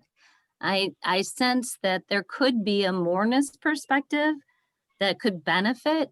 What exactly it is, I don't know. I don't really go that far into it because I don't know what's going on. It's just sort of this feeling that I get. Okay, That, it is not necessary at all. You are just doing it from the nobility point of view. Yeah. I sometimes get let's see, how would I put it? It's not really immersed in a bubble of office and efficiency. It's manifested as that. And that's the reality I'm in when I'm in the office. But I also feel a Moreness element to it. So it has an importance to it. And then I try to sit back and say, well, am I just reflecting? Maybe I'm just reflecting something to do with me and my Moreness, or is it a Rick Moreness? And all I have is from a perspective of things he's shared with me, that the clutter and all the stuff, it somehow is relevant in this situation. And perhaps if he went through this exercise of, even if it was just his office little world, that would assist in a Moreness kind of way. Also, I thought there was the major reason was that clients can't go into this office. It's thoroughly, utterly unprofessional. Well, from a worldly perspective and from just an office management perspective, there's that layer. Okay. So from a world perspective, clients can't go in, it's inefficient, it impacts the entire office because we can't find files, therefore other people in the office can't do their work. It clutters his mind. It is an environment that is not efficient. Every single day he'll be on the phone, and every single day he'll say, I can't find. Those are all things that say to me, from an office management standpoint, this is an area we need to take a look at. But in my office, I also feel within my body that there's a Moreness to it.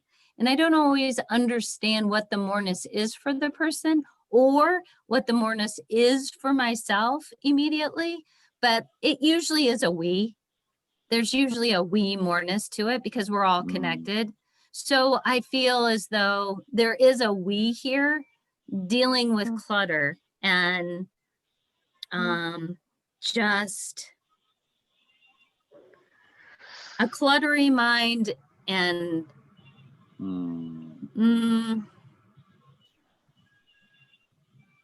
how can you tap into a Moreness when there's all this clutter? Yeah. And how about his own self, like his clothing, everything? Is he okay with that? He's scruffy, is that what you mean? Unkempt? Yeah. No. No. Nope, Okay. not at all. Okay, Donna. So it's incongruous, in other words, then, yeah? Yeah. Yeah, It's there's a tailor-made situation for me, for you. Like, sorry, tailor-made situation for you. You are the one who is into all organized and clean and neat and tidy, and you also do this cleaning and all these things in the office.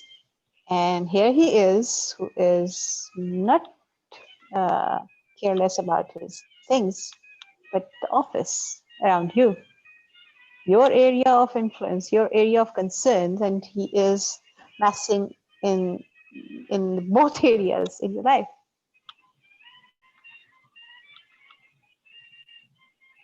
So, sorry, I'm missing the last part of that somehow, seems like. Oh, I'm just thinking about this now. That it's a very kind of a peculiar situation, that he is not careless about his looks and his appearance and overall his but he is in the professional life and in his office. It's kind of Donna's responsibility, if I'm getting it right, as a coworker and also as a person who is taking care of all these things in both ways. So it is specifically for Donna. Is it looking for your?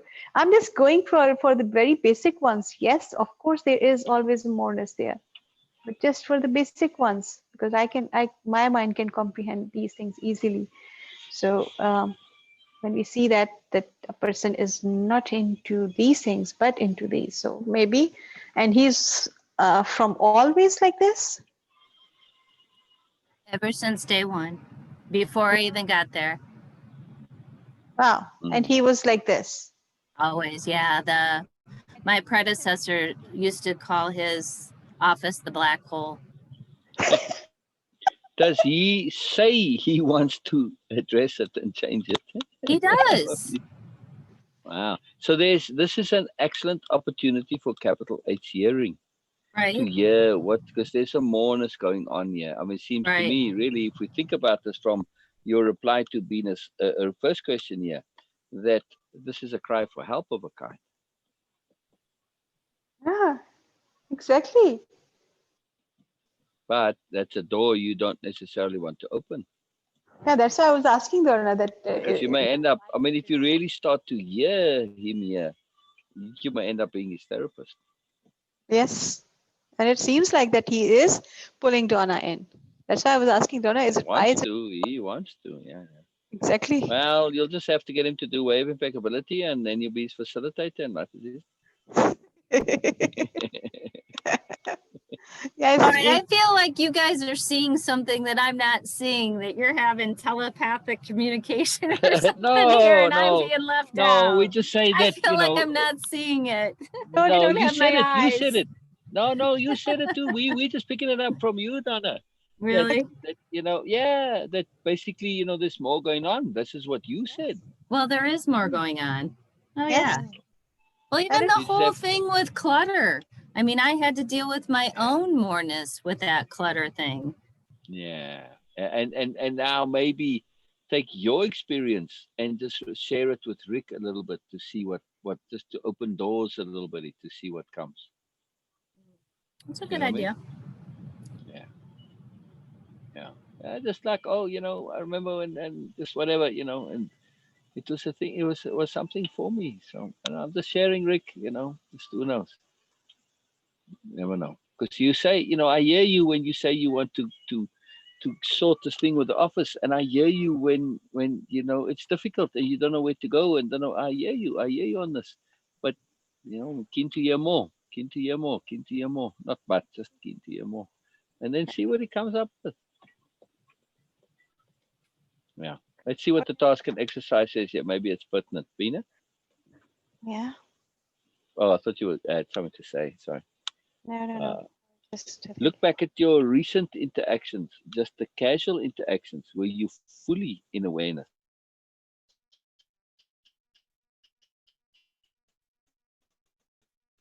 Now, engage in simple interactions and set yourself to be fully and completely in awareness. What's the difference?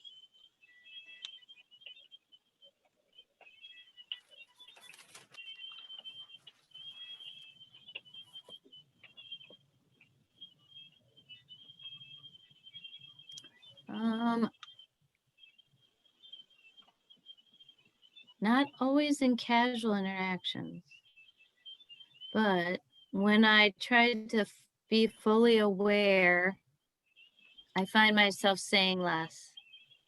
Oh, yeah. When I have an intent in the interaction, the words have more energy and the conversations are more lengthy and energy filled. And energy filled? Filled. F-I-L-L? Filled. Energy filled. Field. Filled. F-I-L-L-E-D. Yeah, filled. There are energy filled. Oh, I see. Oh, wow. Okay, cool. Very cool. That goes back to what Beena was talking about one time about, let me bring it back. It really hit home what she was saying.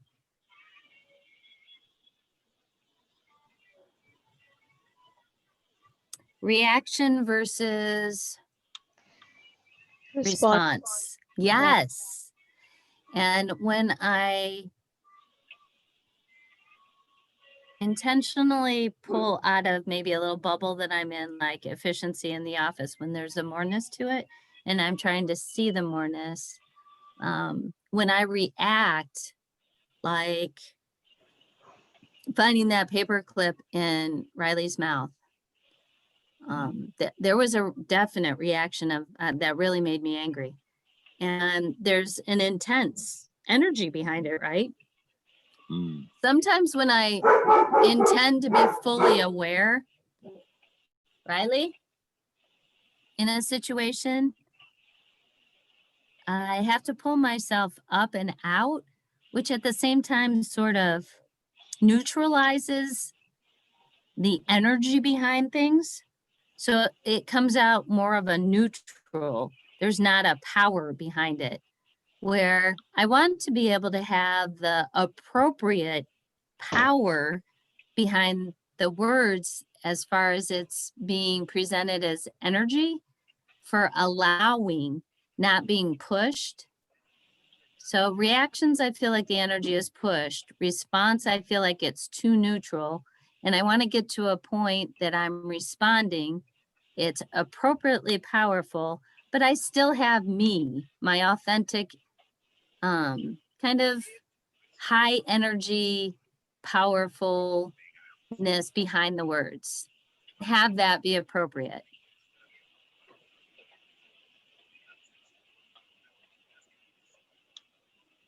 Yeah.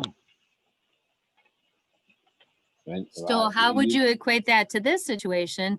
There's a moreness here, and my reaction can be on an office management level of inefficiencies, blah, blah, blah, blah, blah, blah, blah. I see the moreness of it. I'm trying to pull it out. So I use an approach that's more of a neutral. And when I do that, it doesn't seem to get any action. So I'm trying to discern and decipher and cue, and so these situations offer me an opportunity to do all that. Yeah, it's a fascinating circumstance because you have to use a combination of push and pull, a combination of diplomacy and directness. It's fascinating. It's fascinating. You have authority in certain aspects, and others you don't. It's just all about nuance, all about layeredness, coming at things not just from one angle or the other, but simultaneous multiple angles. And that's exactly what I've asked for over and over again, and the universe is delivering it to me full speed ahead. Just practice. Practice. Wow. That's how that's my perspective on all this. Yeah. Did you have something from this task and exercise here?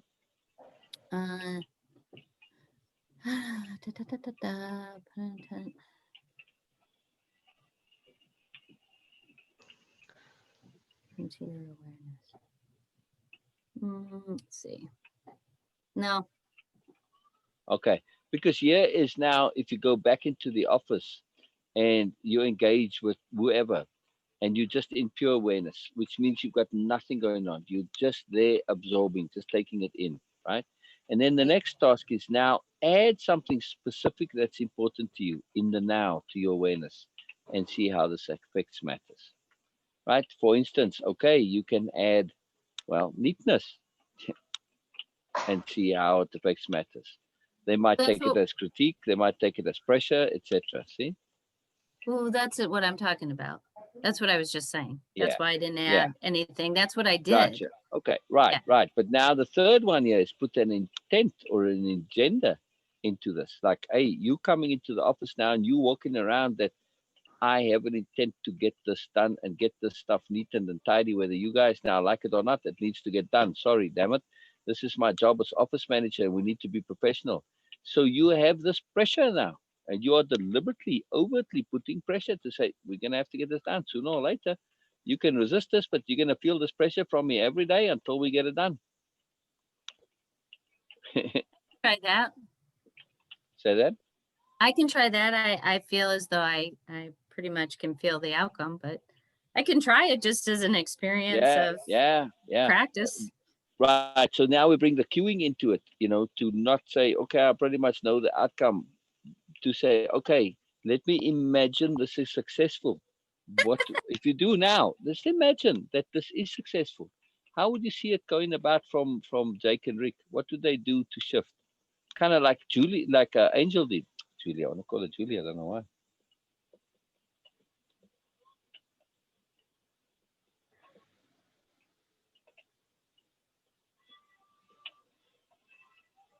You know what I mean? If you imagine them reacting similarly to Angel, yeah, imagine that. I mean, so that now you're walking around with this in your awareness. Instead of putting the pressure, imagine them shifting and tidying automatically. Try that rather as a real deep intent cueing. You actually visualizing the solution already, and not just a tidy office, but the little things like what Angel said. Oh, that's kind of a little. Yeah, you're right. You know, we should do this. Or Jake saying something like, yeah, I know I've been putting this off for so long, but you know what? I'm finally getting to it. So all right, let's do it. Let's do it. Will you help me or something like that? You know, I see Rick has sort of done something. Yeah, I better do something too. Can you imagine that, Donna? I can and I have, and that's the practice that I have because that's half empty or half full, and I'm really Mm, working on shifting to half full and imagining the right. outcome that I want, Mm, not the outcome based on past scenarios, yeah, which is so yeah. easy to do. Interesting. Interesting. Now, are you imagining and intending those specific minor nuanced tweaks of shift of attitude and, like, well, okay, sort of, I know I should have done that. In other words, the face saving part of it. That's important. Um, in my imaginings, based on the past to that detail. Mm, somewhat, but not I tend to do more of the end results and not the nuances along the way specifically. But Mm, in this particular scenario, from a Moreness perspective, I can see how that would be significant. right. Okay. So, yes, the important part of this as a strategy, we need to have feasible intents. Right. Our inner bureaucrats need to say, yeah, but Donna, you just visualizing a nice, tidy office. Is that actually feasible? No, it's not. Right? Why not? Because you haven't actually seen how is Jake going to go suddenly from this mess to that. There needs to be something that happens, some trigger point, some shift in his psychology, some acknowledgement, like, oh, it's been so long. I know I've been putting it off. Oh, I see Rick now did it. Okay, it's time for me to do something. All right, whatever, something of that nature, something that's feasible. And then he starts, and then you say, hey, you know what? I'll be happy to help you. Ah, thank you. Okay, now you get together, and there you go. And I'll be happy to share a system with you so that it's not new and you can't find stuff and stuff like that. Not that you can find stuff now, but some we set up some system that works for you. And you have a detailed step by step imagining that's feasible, that incremental feasibility. This is very important. No, Yeah, I it think makes it that's more the realistic, in other practice. words. Yeah, I think that's the practice also piece that I need to do Right. more of. Mm-hmm. and and, Yep, I and can now see that.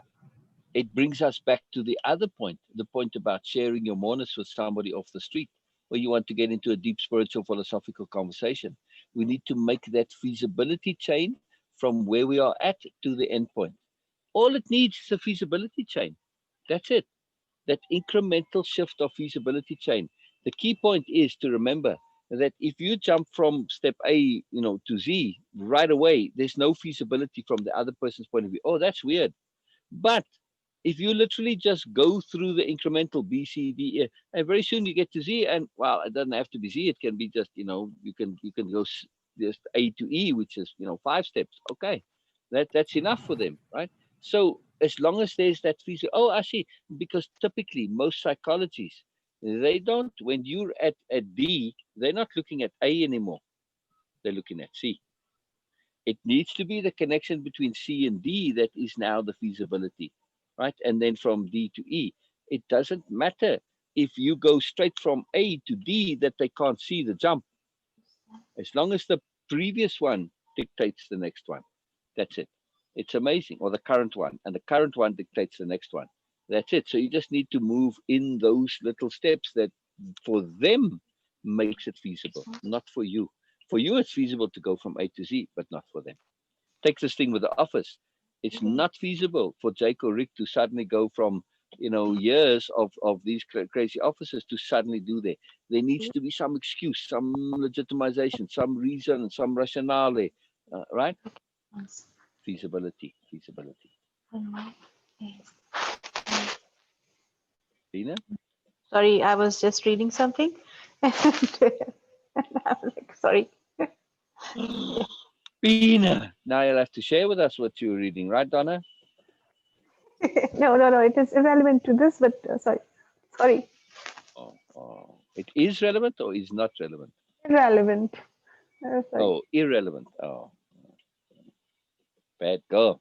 No, I'm just it's all good. All right. Reading it. Oh my God, by out loud. Uh, Yeah.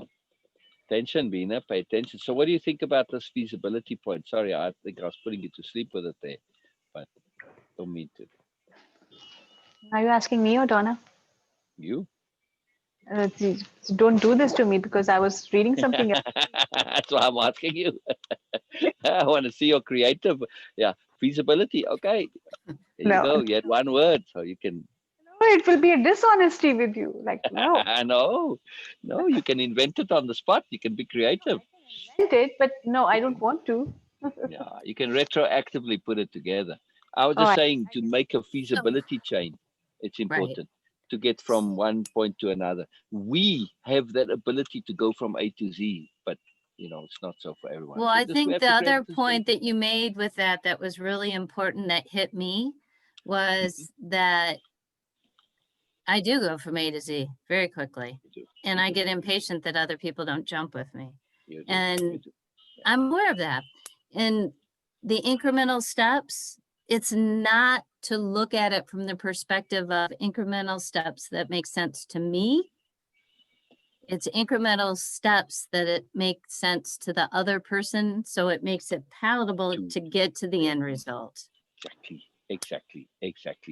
And this brings me back to a center column point that I've been sitting and holding until the right time. And that is in all of this, patience is the big issue. Yes, Donna? Oh, yeah, for All sure. right. So we know patience is a superpower, but how do we activate and enable patience? Again, feasibility, right? Realism, realisticness. Getting into this default habit of capital H hearing, it makes us patient by default, automatically makes us patient. And it gives us a reason, a rationale, a legitimization, a feasibility, a necessity, and one that we agree with, that we want, that we see, that makes us patient because we are now doing something that legitimizes patience and makes it a cool thing. But we're not being directly working on patience because that's onerous. But when we practice capital H hearing, the end result, especially the end result is patience, especially if hearing becomes our default. And when we know precisely and acutely and clearly all of the exact reasons why exactly hearing is so potent and necessary, then we say, I want to practice this. This is important. I get it. I see it. The end result is a default, a de facto leveraging and enabling of our patience, right? So capital H hearing leads to patience, but in a gentle, nice, easy way. Yeah, it makes us patient. Really, really makes us patient, and it has a support for our patience. Yeah, Beena, Yes. Yes. it's a big deal. It's a very, very, very big deal. Very big deal. Very big deal. All right, let's see.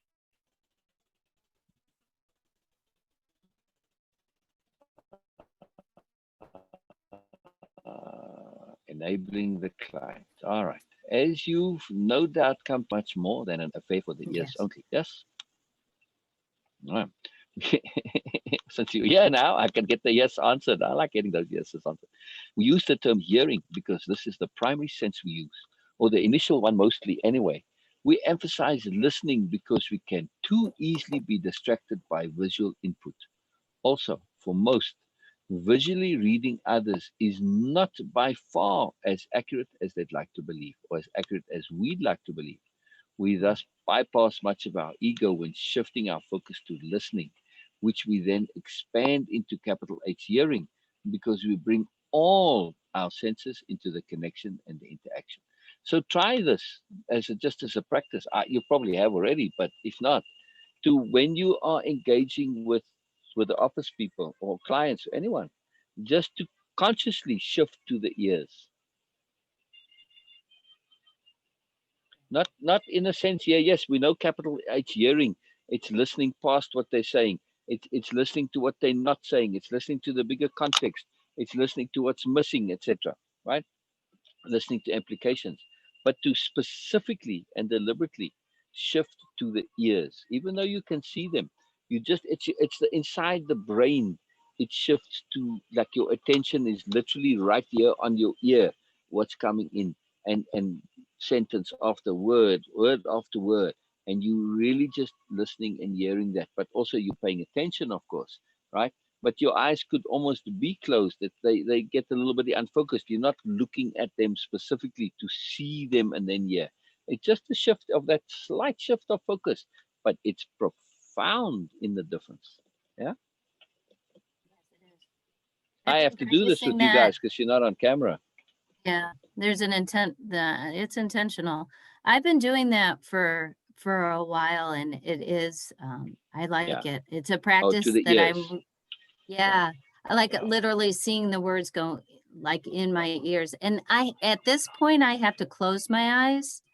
Mm, mm, And I mm, want to get to a point where I literally don't have to physically close my eyes, but mm. sometimes when I'm really struggling to hear and not listen and I'm trying to make that switch, if I do close my eyes, it's making that switch on the wall go from listening to hearing, and it allows me to do that. And so the refinement and the finesse and the practice of that, with the end goal of really being able to do that, eyes wide open, just the words coming into your ears, consistently hearing behind the words, because right now the visual can impact my hearing. The visual sometimes yeah, Yes, the exactly. visual sometimes takes me to listening, which then is the interpretation more of my little mind Yeah, perspective. And I want to consistently be in that moreness perspective and actually hear. And so I feel like I can do it. I have done it with eyes open and having the visual, but yeah. sometimes that visual just like it distorts. And I Yes, go very back much to, so. yeah, Very and I much go so. back to Yeah, listening. Yeah. So that's, you'll see me close my eyes. You'll see me go yeah. off I camera. know. I've seen it. I've seen it. Yeah. I've seen it. That's what that's all Um, about. all right. So let's get into a little bit why this happens. But first, I want to say just 3 inches. When we are practicing this to listen specifically, to connect to the words so that we can connect to the more, to unhook from the seeing, we also want to make sure that our attention moves from that 3 inches inside our head, where we typically listen because we're listening to ourselves most of the time, to actually out to the ear. Okay. Right. It's very important. Yeah. Yeah. Yeah. Because otherwise we can, oh, I'm listening, but I'm hearing myself inside there. And okay, well, again, if you catch yourself getting caught up in your own thoughts, then you can see the difference to where the attention point is when you're listening to yourself or when you're listening to someone else. Oh, Yeah. most It's just that definitely. little shift. Yeah. Okay. It's amazing. Just an So attention point so shift. what Yeah. you're saying is literally like what? See your ear? Like to shift Put your it from attention on the ear. Like your if I said, attention on the ear. put your Okay. attention on your middle knuckle. And what's good, you see, your mind actually literally shifts. It's a kind of a physical thing. And so it's just that actual specific, deliberate attention point to move it out from inside the head. Yeah. Cool. I'll do Yeah, that. it's very cool. Very cool. Another thing here, just as an observation, this was a discovery I made because I so paid attention to observing people, right? The overall, that reading them, actually visually, physically reading them. This was my initial intent, that I wanted to know people sufficiently well from first impressions, before they even said anything. So I was very focused on visual, and I spent, well, most of my life practicing this and studying this, and it's a big deal. But I had a very specific intent, especially when I was at school. So when I was on comms with the gaming, just listening to people, and I was working and playing, and just was on a lot. I was on all day. So listening to people, and I discovered something really potent, which was nascent, but I didn't consciously, that we were talking about, stuff, but you don't know it. And I discovered that the way people sound reveals their future. The way they look is indicative and reveals their past. Okay. I can see My that. observation. Yeah. And I thought, wow, because I would hear people on there, and I mean, I remember one particular girl. She was 15 at the time. When she came on, I said, wow, what an exquisite person, just from the voice. I didn't know she was 15. I had no clue. I didn't care either. But she was sophisticated and all sorts of stuff. But she was, on the other hand, too, an immature 15-year-old also. But the potential was there so clearly. And, when she did certain things, in the game, like, she showed stuff and she led raids and all this, she was very sophisticated, despite also being immature at the same token. It was so clearly evident in the voice, this potential. In other words, she had to grow into her voice, which is really fascinating. Um, and then I started really paying attention to this voice, listening, hearing, and really taking that. I mean, I would pay attention to the whole of people before always, not specifically just the listening part. And the hearing, the capital H hearing, it's premised on this, that we can get to hear people's moreness. We can't always see that moreness because the visual reflects the past. Well, that certainly was illustrated yesterday in Cher's Yeah, reading yeah, exactly. You could in hear many different Cher's, ways. because her voice changes when she reads her story. Well, not only directly with Cher, but Yeah, even the yeah, yeah. In participants. general, But in general. What did you make of the sister, by the way? Particularly now that we are talking about a voice and a voice well, reflecting. that's exactly what you meant. Oh, okay. We'll pretend like we didn't know. I mean, the sister is kind of was really interesting because this is one of the rare instances where the voice is reflecting kind of a less than. I thought, that childish voice, when she spoke a bit more, it kind of went away. But when she was greeting and hello and all this, I thought, I don't know if she was like, maybe she still is. I thought, maybe there's something going on there. Now take that situation and let's say that it wasn't real. It was just the universe Aye! Oh, I love this. using that Oh, I love this. opportunity Wow. to offer something that we needed to look at within ourselves from the Moreness perspective. Little sister, older sister, little voice, past, big sister. There was a lot of Moreness going on yesterday. Yeah, yeah. None Isn't of that it was amazing? real. Isn't that amazing, yeah? Yeah. And let's say Incredible to that me. the voice is actually identified in many situations, many Zoom calls. And people are actually looking at those types of things and sort of identifying the moreness of another. I don't know. It's interesting. It's an interesting perspective. I had that same perspective when I was on a Zoom call, and it was within the Lorain County Senior Network. And there was an awareness of the voice that I had, and there was an awareness of a shift within me, for example, and a shift within somebody else within the group actually as well. And when I went to that group as an example, as a representative of Rick and the firm, I was not engaged deliberately. I didn't feel comfortable with that engagement.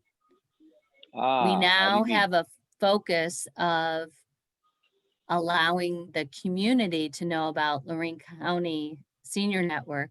That's something I feel much more comfortable.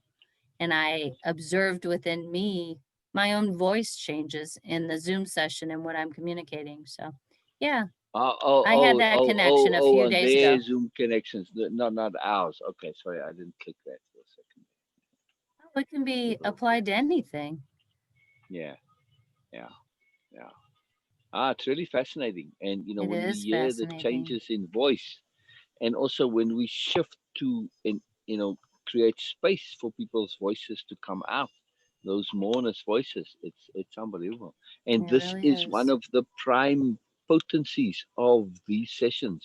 When you are here to share and you start sharing your deeper thoughts, you start sharing your philosophical conclusions, the things that you've thought through to the end, you sharing your sobriety, you are now enabled to have a voice for that side of you.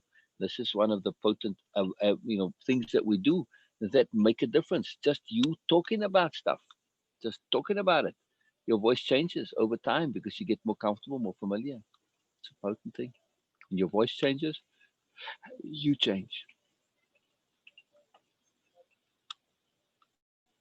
Very big deal. Of the universe, right? Yeah, Create scenarios all over the place for us to grow and expand our awareness. exactly. Exactly. Did you have any repeat backs on this slide before we go to the next one? That's where I ended actually. Brilliant. Um,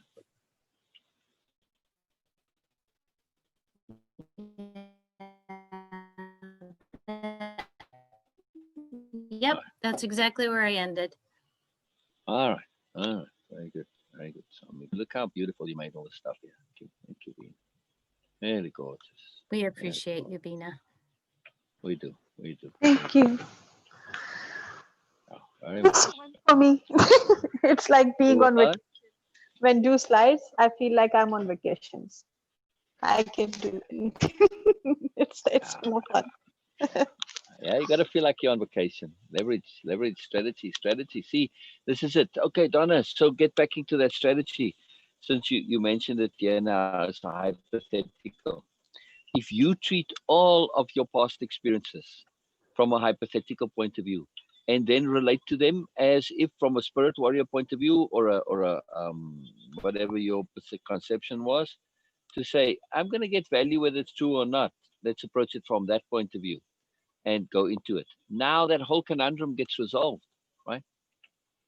Doesn't matter. We're looking to get value. Not we don't care whether it's true or not. Mm.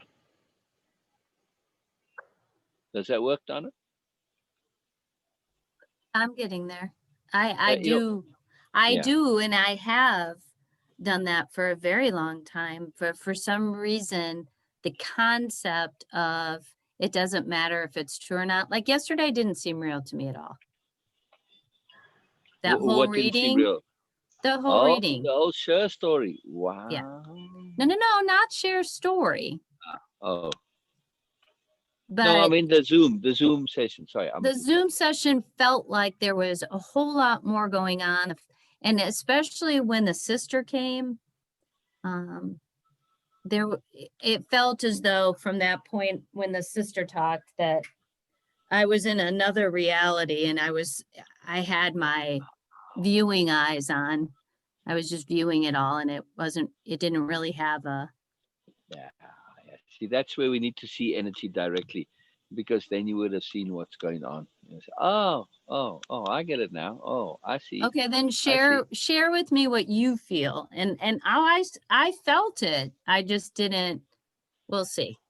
Go ahead. But I don't see energy directly. I wish I No, did, I but I know, don't. but what did you think? What did you think of all of that? What was really going on? What was the energy going I on? What didn't think about the that. sister and the sister's Oh, the voice? sister. And Yeah, I just thought the sister was maybe a bit mentally challenged in some way, and I thought it's a little interesting that Cher had made a specific point to invite her, because she mentioned this beforehand about it's a very deliberate thing. It wasn't just kind of a casual thing. So the moreness was that she wanted the sister to hear this in an environment with supportive people.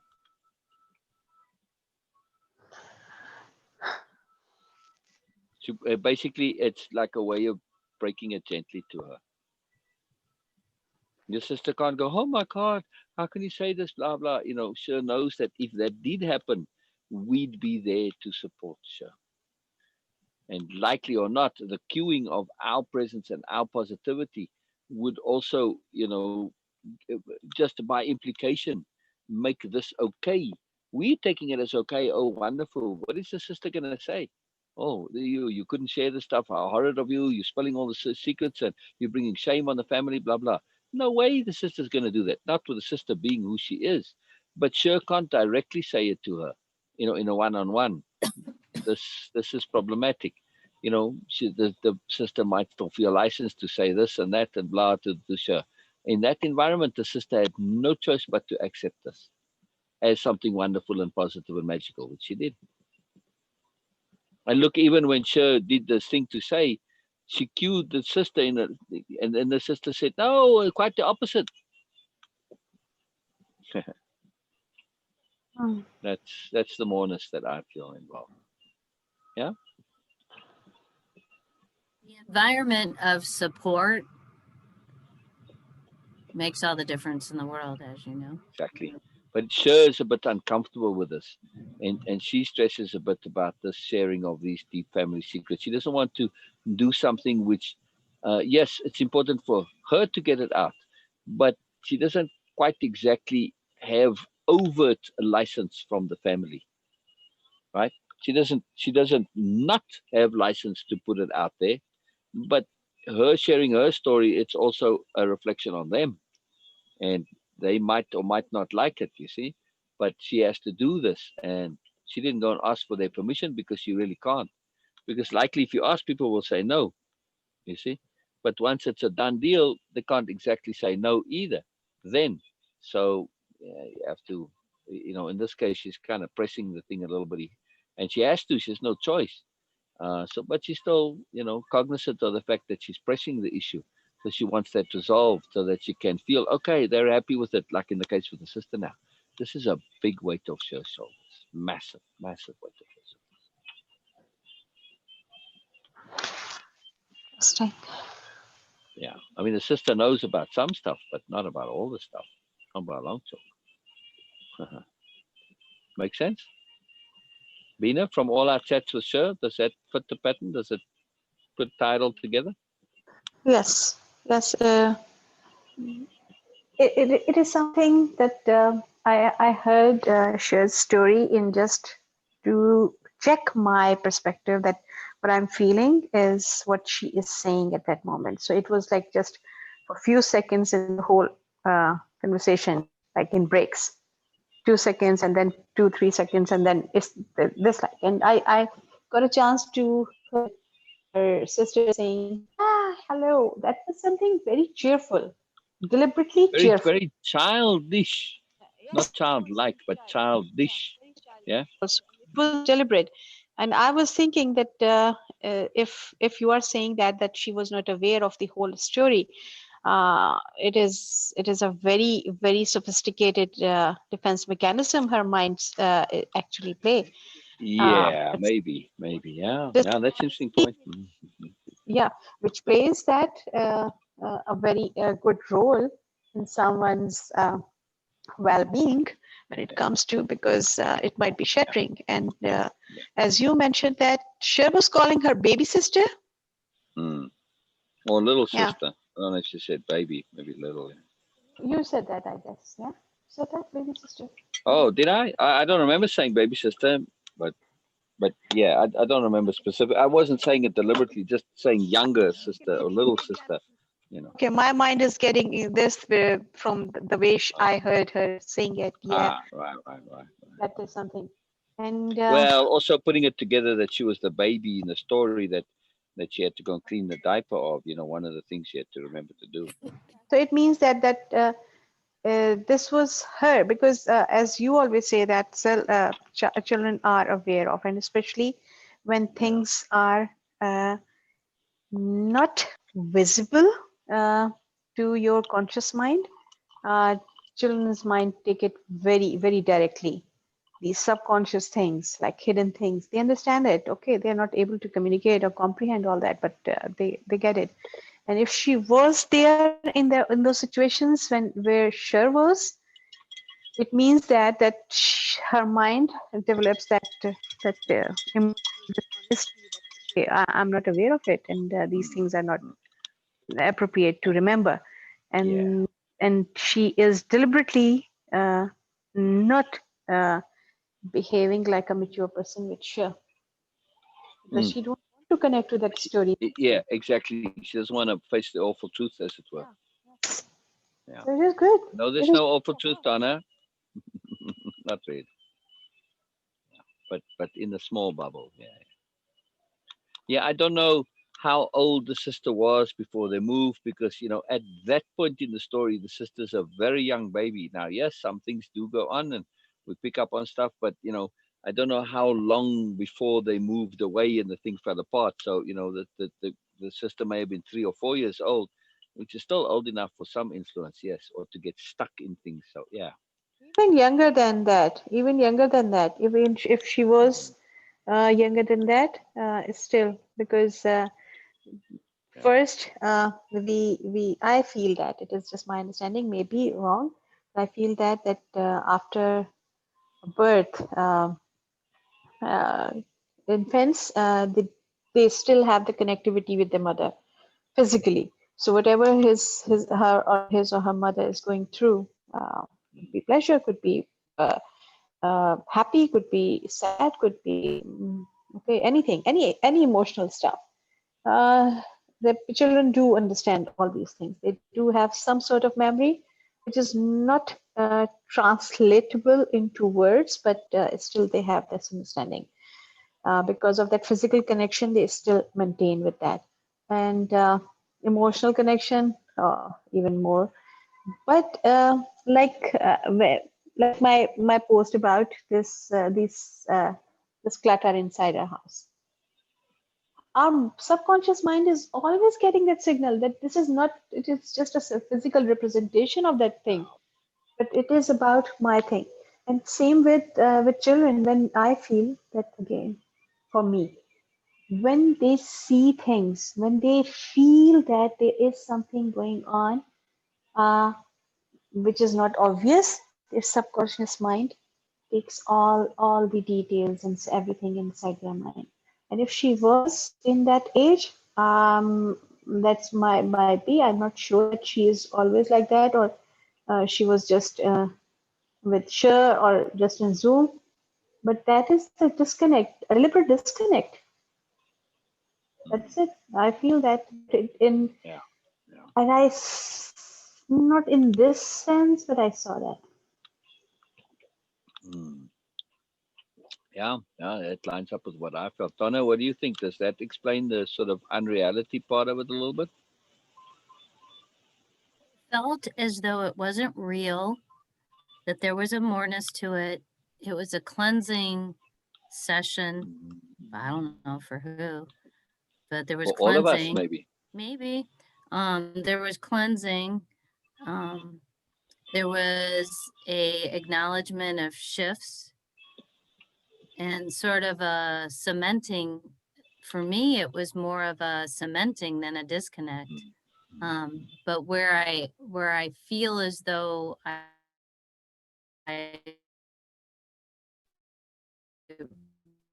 resonated with what Beena was saying is almost like, an inner childhood experience. Perhaps there's something within you that can't process what you're experiencing in the external world.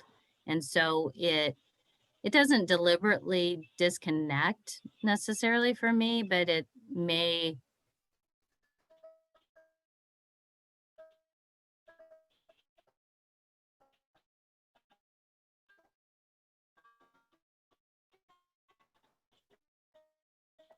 not have the ability to process, so it creates its own, and so that creates a Interesting. disconnect for Yeah. those, the disconnect sort Interesting. of Interesting. Because widens. you said there's more, and I was saying to Beena earlier, Georgianne, just a member from the group that came on Zoom once. She was on, and I didn't fully connect, and she may have dropped off. So I just want to send her a little note saying thank you for coming on. I felt like I kind of neglected her a little bit, maybe, it wasn't fully inclusive. So I wonder if what was said connected to her. Maybe interesting to hear. That this may have all been, like you said, there's an unreality, and it was there for a bit more. I did feel as if it was helpful for Erica in a peculiar way.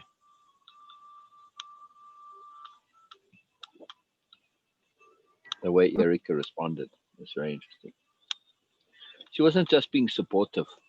You know, Erica is very supportive and very polite and courteous in those ways, but I felt there was a bit more involved here for her.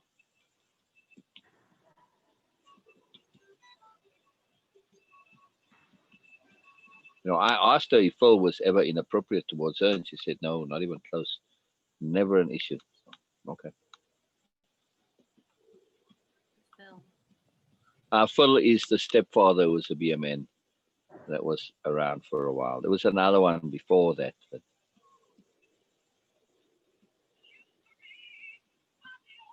he just comes up in conversation as a BMN every now and then.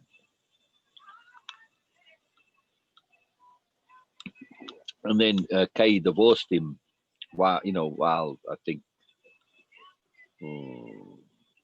let's see, somewhere in Kay's, just after Erica got married, because he was still around during the marriage, causing trouble.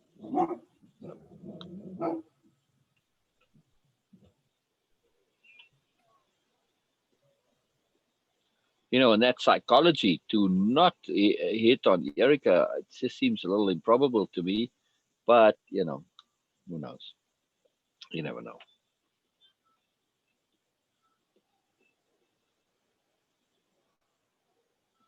So anyway, it all turned out good, I thought, in the end. Yes, Donna, do you think there's anything unresolved from that Zoom? That was purely for Cher, and only she could answer that. I don't know. I thought maybe there's some Moreness going on besides Cher. Oh, the Moreness for sure was, to me, absolutely related to the sister. The whole point and purpose of all of this was, yes, okay, to share it on Zoom and all that, but it was the sister that was the issue. That was her focus. That's why she was nervous and everything. She wasn't sure how the sister was going to take to this stuff coming out. Right. I was Now, Greg, immediately aware of that when she said her sister would be there. Yeah. And maybe I should message her and ask her, you know, you happy how it turned out? You okay? Everything with the sister, all good? So I'm aware that, you know, she mentioned this about the family not knowing, but she started writing the book already. It came up. Very interesting. Very, very, very interesting. The story and the experience could be equated for me to the messy office and the efficiency and being the office manager. Oh, how? Wow. Now we're getting to Moreness. Wow. The moreness of it, not really, no. Let me try again.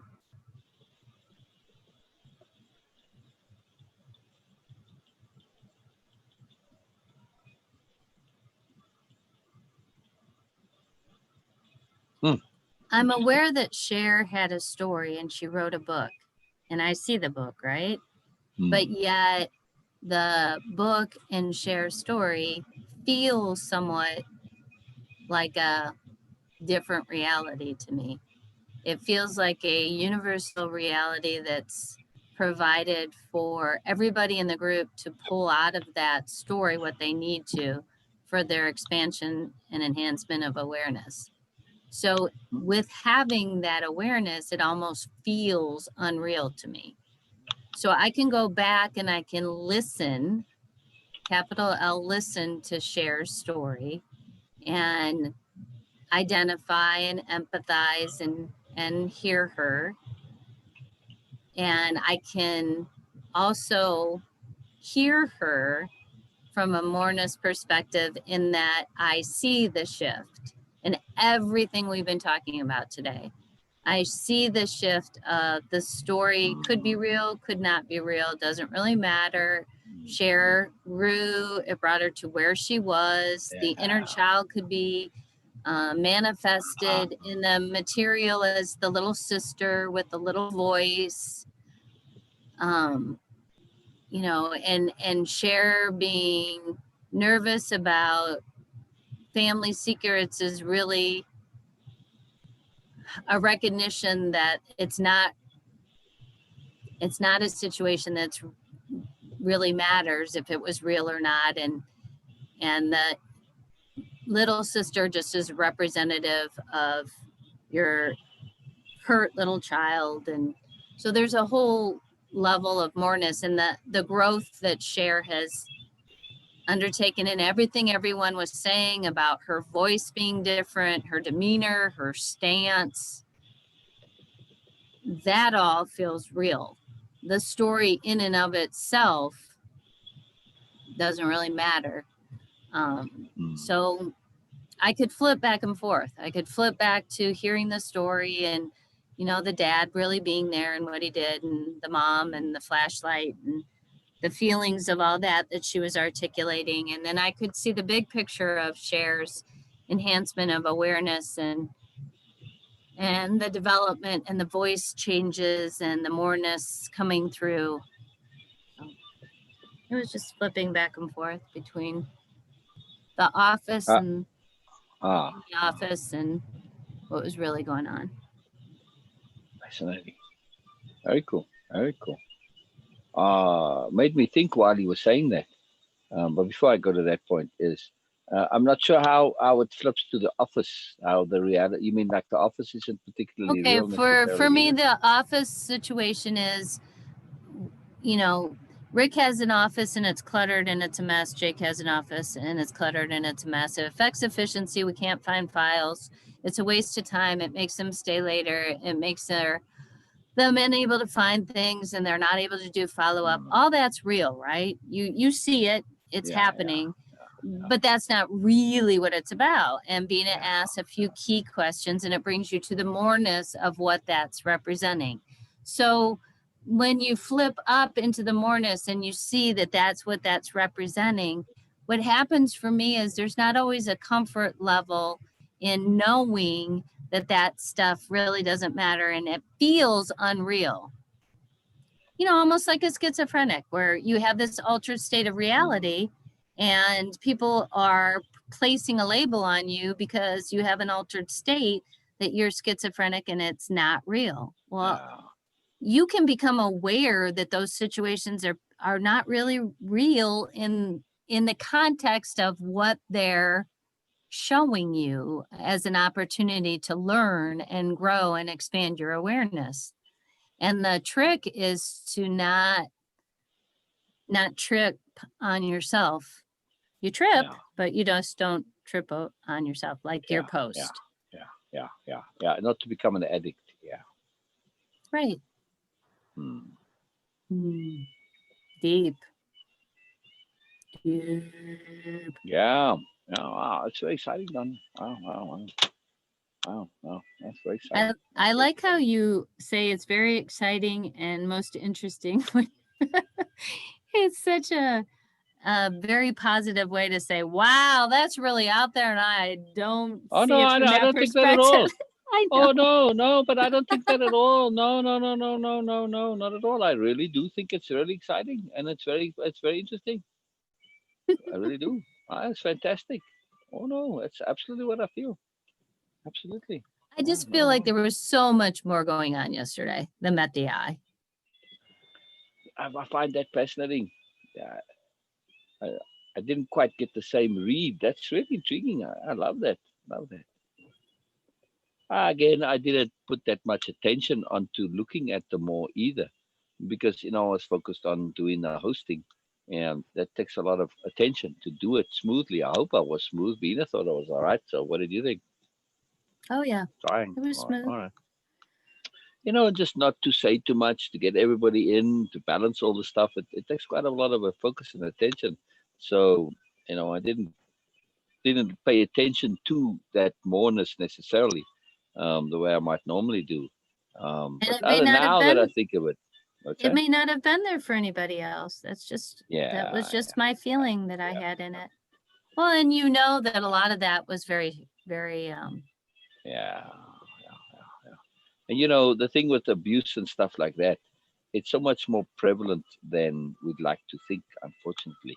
So sometimes people who it's not part of their story, they never talk about it. It's just there, it's come and gone, they put it to bed, they make peace with it. You know, and it's different levels of abuse. May not necessarily be to that same degree, but you know, just kind of rude and angry parents, stuff like this. You know, like somebody said, you know, they didn't have the same experience, but it did resonate with them. So, oh, Robin said that, yeah, in the message she sent through. Yeah. So yeah, there's lots more going on. You know, it relates to what happens when we children. Really, the abstract of it is what happens when we're very young is impactful, and we have an awareness back then that things aren't right. Parents are being hypocritical, inappropriate, etc., etc. And so the implications, yeah, it's a very, very implicative story. Very, very implicative. We didn't even discuss the implications of Cher's neediness for the mother to love her, which still affects her to this day. You know, the mother's gone. She still wants that. She wants something she can't get.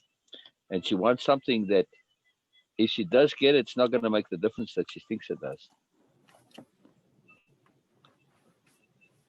Because it's not about, you know, if you're still under this impression that you need to be loved by somebody else in order to have peace, it's a false belief. It's a misassociated belief. And that's just not going to, even if you get it, it's not going to solve anything, not going to resolve It it. just feels like there's a hole in loving yourself there that you're trying to Exactly. fill with somebody else, and it's never going to Exactly. work. The only Exactly. person that can fill that is yourself, just loving yourself fully Exactly. and completely and Exactly. totally. And exactly. And we look at the Moreness again too with Cher. I don't know if you, I don't know, you can see it on Cher's physicality, but I mean, Cher's way overweight, obese, you know, when excessively so. Um, and what is that? But looking to fill yourself.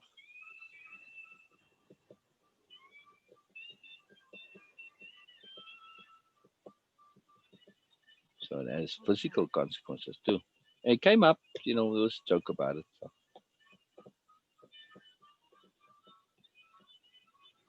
interesting. Very, very, very interesting. I'll follow up with her. I'll ask her if she feels resolved. Be interesting to know. I'll follow up with Georgianne too. So I brought it up there, the thing to connect to that.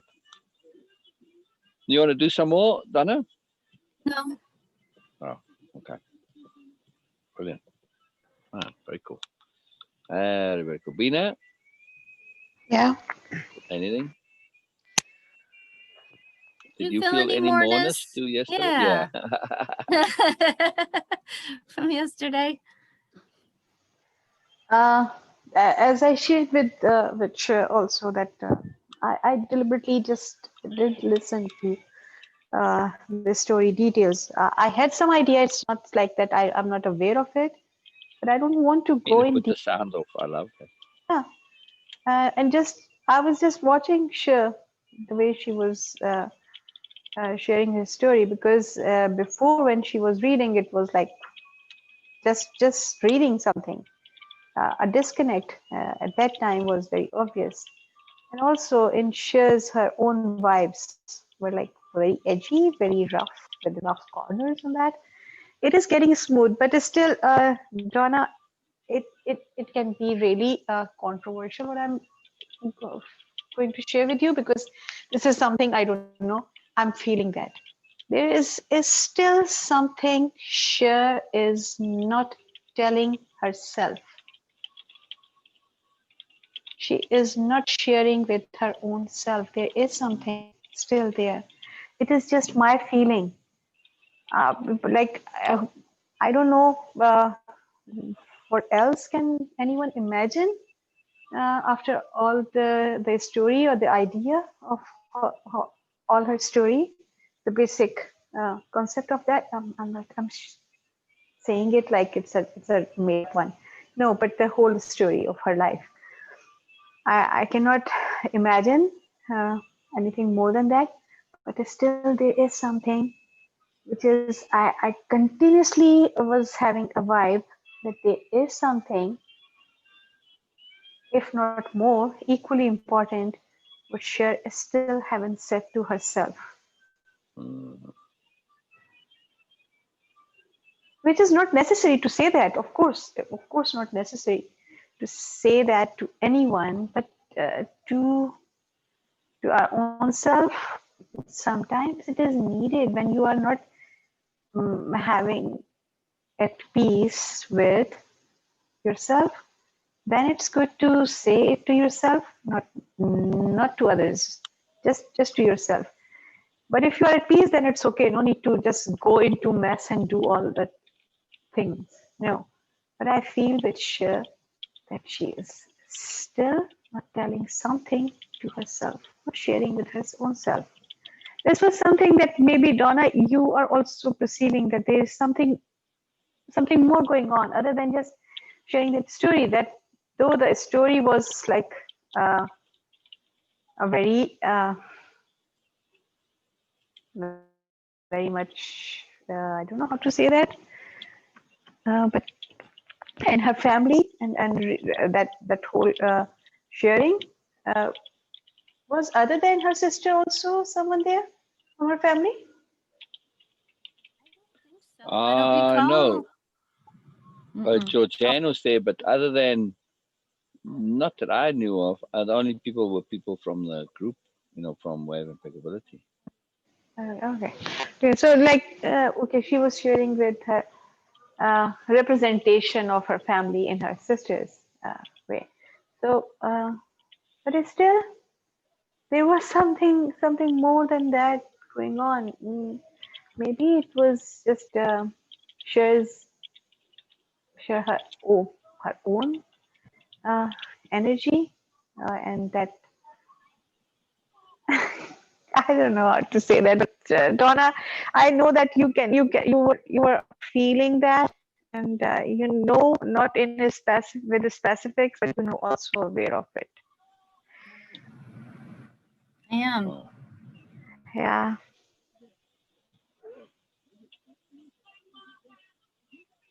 Exciting stuff.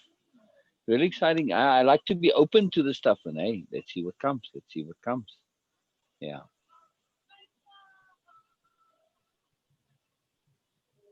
I don't know the sister part.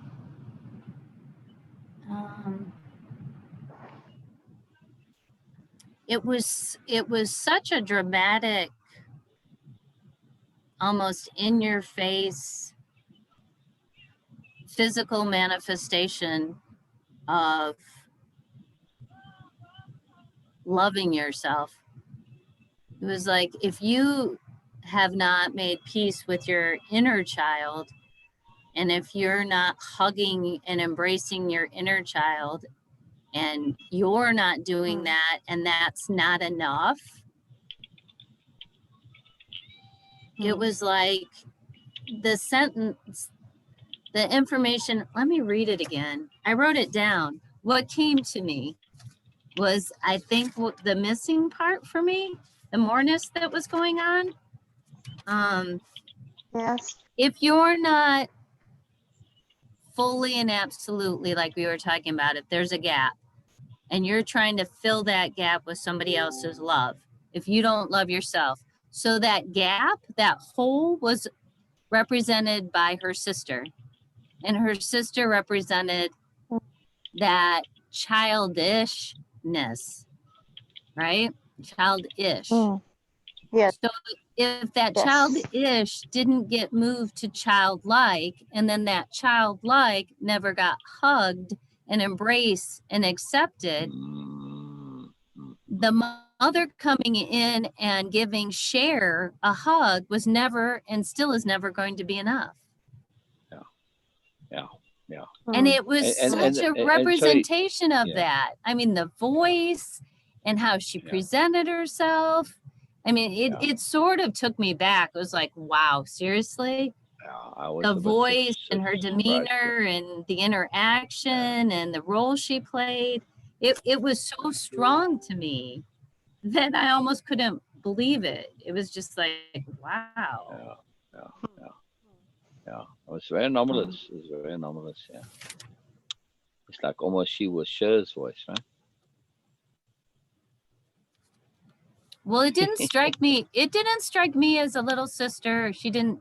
It was more than that. It was just like a physical representation of the whole experience and the moreness of it, and the going from transformation to transcendence. And I don't know, it just was so much more than that to me. And That, I said, here was my quote. I feel as though there's beautiful grown Cher is now holding hands with her inner child yes. Wow. Yeah. and skipping on the sidewalk together, heading towards the sun with mom cheering you both on.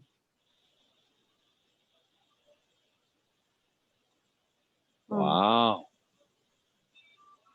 Wow. Wow. Wow. Mm. I hope so. I hope so. Let me message her right now and see. Yeah. Donna, the moreness you were feeling, or better say that experiencing uh, yesterday in the during the Zoom session, it might be that uh, the other participants were also uh, connecting to that story, and they were not saying, of course, they were not participating in that, but you were feeling that energy, that story was not limited to share only, not the specific incidents, but the story itself. That the Energy, the process behind the story. so everybody was Yeah. connected to that, and there is moreness in everyone's life, which we are not necessarily aware of, and they are not dealing with it in the way um, which might be appropriate to deal with, and there is still the energy is still vibrating but a bit stuck inside. So that might be the thing you are feeling that, and uh, I share your perspective in that. I was feeling my focus was on Cher because I was continuously watching her. Uh, it was, yes, I'm sensitive, but it was also about that I do absorb. I don't know how it happens, but sometimes it happens that I do absorb energy from other people, which creates problem for me. So I'm a bit scared of also. So I don't want to. So that anger, that rage, I don't want to, and that sadness, of course, that hurt. I don't want to feel that. It is too much for me to listen to that story.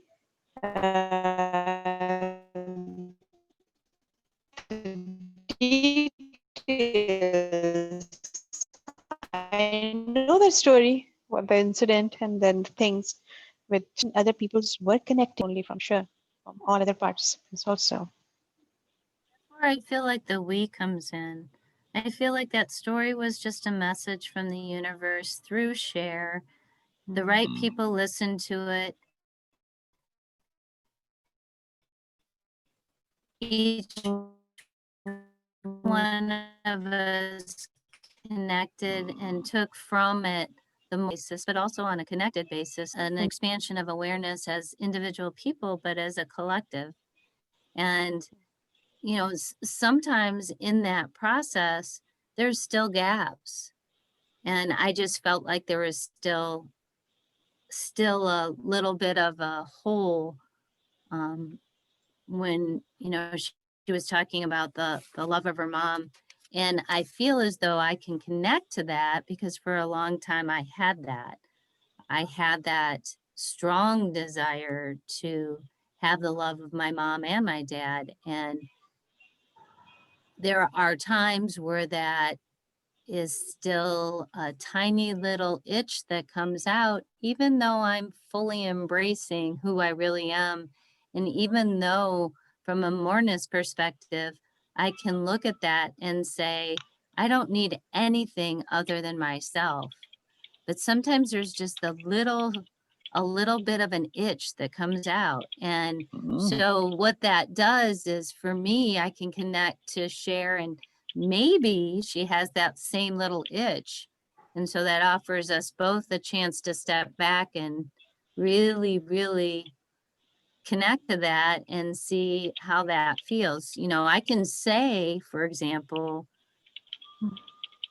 I am enough. And I found that her ending comment sort of said it. And Sil was which trying to, well, you asked a question, are you enough and more? And there was a moreness to that question, right? Oh yeah, oh yeah. I got exactly what you were doing instantly. Are you enough and more? I am more than enough is not the same as No. are you enough and more. Exactly. And you tried to Exactly. articulate, and she could not have eyes to see. And that's where I felt like there's something still that Cher is not acknowledging to share. Yeah. Correct. That's what Beena feels too. Yep. That there is still some part in over acknowledgedness. And I feel this is her scheming, manipulative, ambitious part.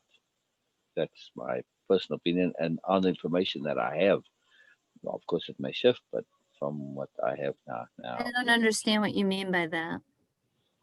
Well, a lot of the book and all that, she has a big ambition. She wants to have that, people listening to her and seeing that she's an author and all of this. It's a big deal for her. It's a very, very big deal to her. And so she, like when we were writing the story, she worked hard at getting the story to have an effect on the audience, not to be where she wants it to be. Different logic. And, it's totally different logic. Yeah. It's a manipulation to then write that way. You're writing to manipulate your audience in a way, okay, it's to their benefit where they feel they're getting value, they're hearing it, but she's writing in her mind for this purpose of getting elevation, getting status, getting heard, etc., rather than writing just her stories because she wants to share a story and get it out. And That's why the essence is missing. Yeah. Yeah, a little bit. Yeah. Do I do that? No. No. Oh hell no. Oh hell no. Not even close. Oh, yeah. Actually, might be useful if you were to do that. Give you some perspective. Yes, Donna. As an exercise. Let's just get that clear. I don't feel any desire or calling to do that. And if I don't feel a calling inside,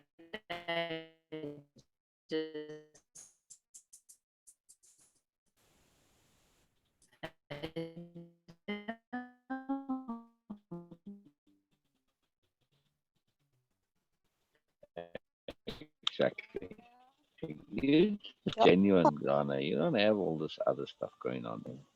Okay, Donna. Yes, Donna. Yes. Oh, yes. You're really. Really, I know you guys will be real with me. You want us to be more honest? Okay, we already. Yeah, totally. Is that? I'm like, do you ever really care about what other people think? I really don't. Yeah, exactly. The point to even ask this question. But you're checking. It's your. There's a difference between do I really care about what people think, and can I take what somebody shares with me and find usefulness? And when I ask you and Beena questions like that, I'm looking for value for all of us, not only just for my personal situation. Do I care on an individual basis? Like somebody's saying to me, even so, you need to share this, you need to share this. If I don't have a calling inside my own soul to share, and I don't share a perspective that he does, I won't do it. It's an inner guidance system. And I, for so many years, went against it that maybe now I'm a little overly, but I don't see how you can be when you know what that inner guidance system is. It's not going to lead you astray. So if I don't feel called to do it, I feel like that's my inner guidance system. What happens is I don't always have the confidence in my inner guidance system. I don't always have the confidence in knowing, is this me, as in Donna and Donna's agenda, or am I still connected to a universal perspective? And if it's universal, then I'm good. Yeah. Also, Sorry. I feel you're being very conscientious in your diligence to Oh yeah. check that you are not assuming or oblivious to things that you need to be aware of. Yeah, Oh, yeah. because I know in the past I have been that, and I know that I can be that, and I can be oblivious. And sometimes I am, you know, I can be that. I know that. I'm aware of that. And that has not always served me well. So, and I get in a little bubble of oblivion, and that's really dangerous. So you gotta, like, I really, really respect your moreness and your ability to cut through all the stuff to really get what I'm asking you. Oh, yeah, sorry, Donna. I was missing that moreness in that, and I was like, "Come on, Donna, how can you even ask this question?" I was like, "Oh, come on." So let me Yeah. screen share here real quick, just on follow up what we were talking with sure. Oh, Erica commented on a post. Very cool. Oh, okay. Uh, hey, sure. How are you feeling about everything after the reading? You happy with how all aspects of it went? Do you have resolution?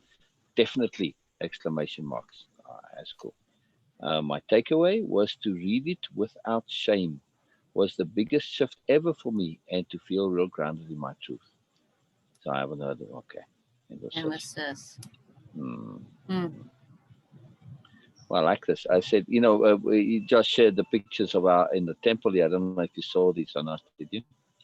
I don't think you did, Beena. Oh, it wanted me. Oh, what's going on here? No. You know what I came up with But when look how Josh. young he was here in some of these pictures. But anyway, so he went to the temple very young. The Shaolin Temple in China. Like Kwai Chang Caine, Kung Fu, that whole story. It's very young. Anyway, it was kind of a big deal back in the day.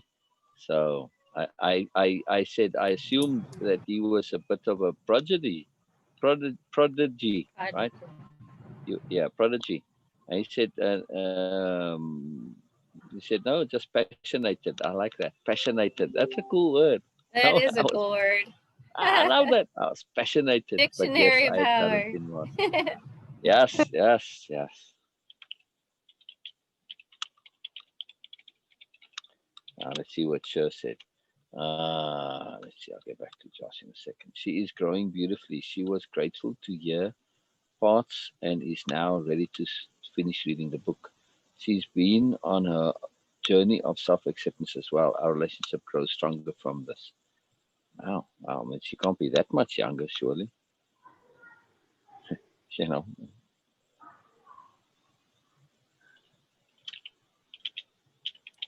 And what I was going to share about Josla was that when he was talking during Cher's reading, I came up with this sort of feeling of we're all going to get a blood transfusion working with him. Wow, wow, wow, wow. Uh, wow, I'm going to share that with him now.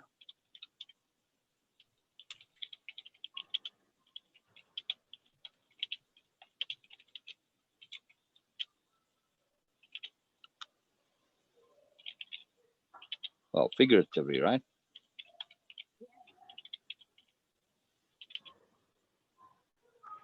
No, we all will go together for the blood transfusion. Oh, Yep. you mean this literally, not figuratively? Seriously, seriously, come on. All right, I'm assuming I'm being mocked here now for my literal mindedness. All right, never mind. Figuratively, then it is. I'm just being sure. I'm being thorough. I don't want to assume stuff. I don't like to assume. That figuratively, someone feels we are all going to be receiving blood transfusions. Yes. What's the matter, All right, Beena? let's see what What? Share. Bena's just amused at my foolishness. That's what No, I don't speak for recognize that Beena. laugh already. I'm asking her. Quit speaking for her. Donna, can you just make any sense of this question that no, we will go together for that. What does Well, I don't figuratively know. mean? Like, don't you mean, what is figuratively? Now I'm confused. Well, I meant like, okay, not literally in the same space, but like on the Oh, same day we arrange, we all go to the local blood supply and we get a blood transfusion. I don't know, maybe. We were talking about physiological changes, and this is what Donna is was saying about that. That yes, it happens. So it was not like we are going to this blood center and do all that stuff. I don't know if it happens. It feels like it happens. I don't know. No. I looked at my driver's license and I look younger in my driver's license. Could be just the picture, but than I did 4 or 5 years ago. So that was interesting. And I Yeah. feel When I- younger. I feel physically younger in the last few You are. years. And I don't know. Yeah. I'm just talking. I don't know what I'm talking about. Sure. No, you do. Yeah, Sure. you do. No, you do.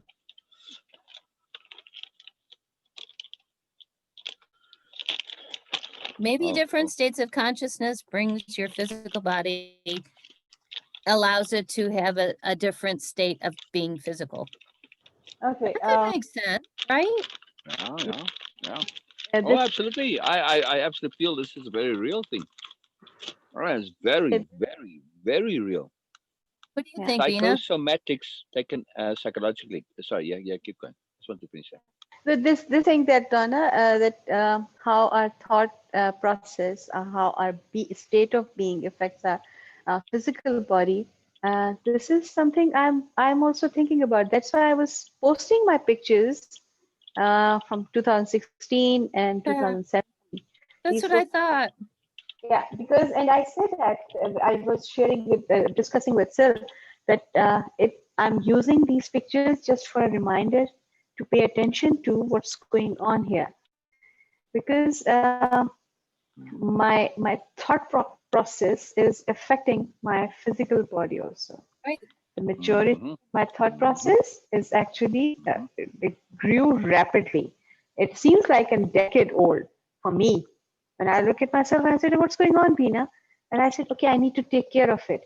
Not need to take care of it and like, okay, I start taking care of my skin, but I will start taking care of my thought process Right. effect on my physical body." Right. So this is what because I was not a teenager in 2016, of course, but still my innocence, my appearance was like this. I was like a teenager,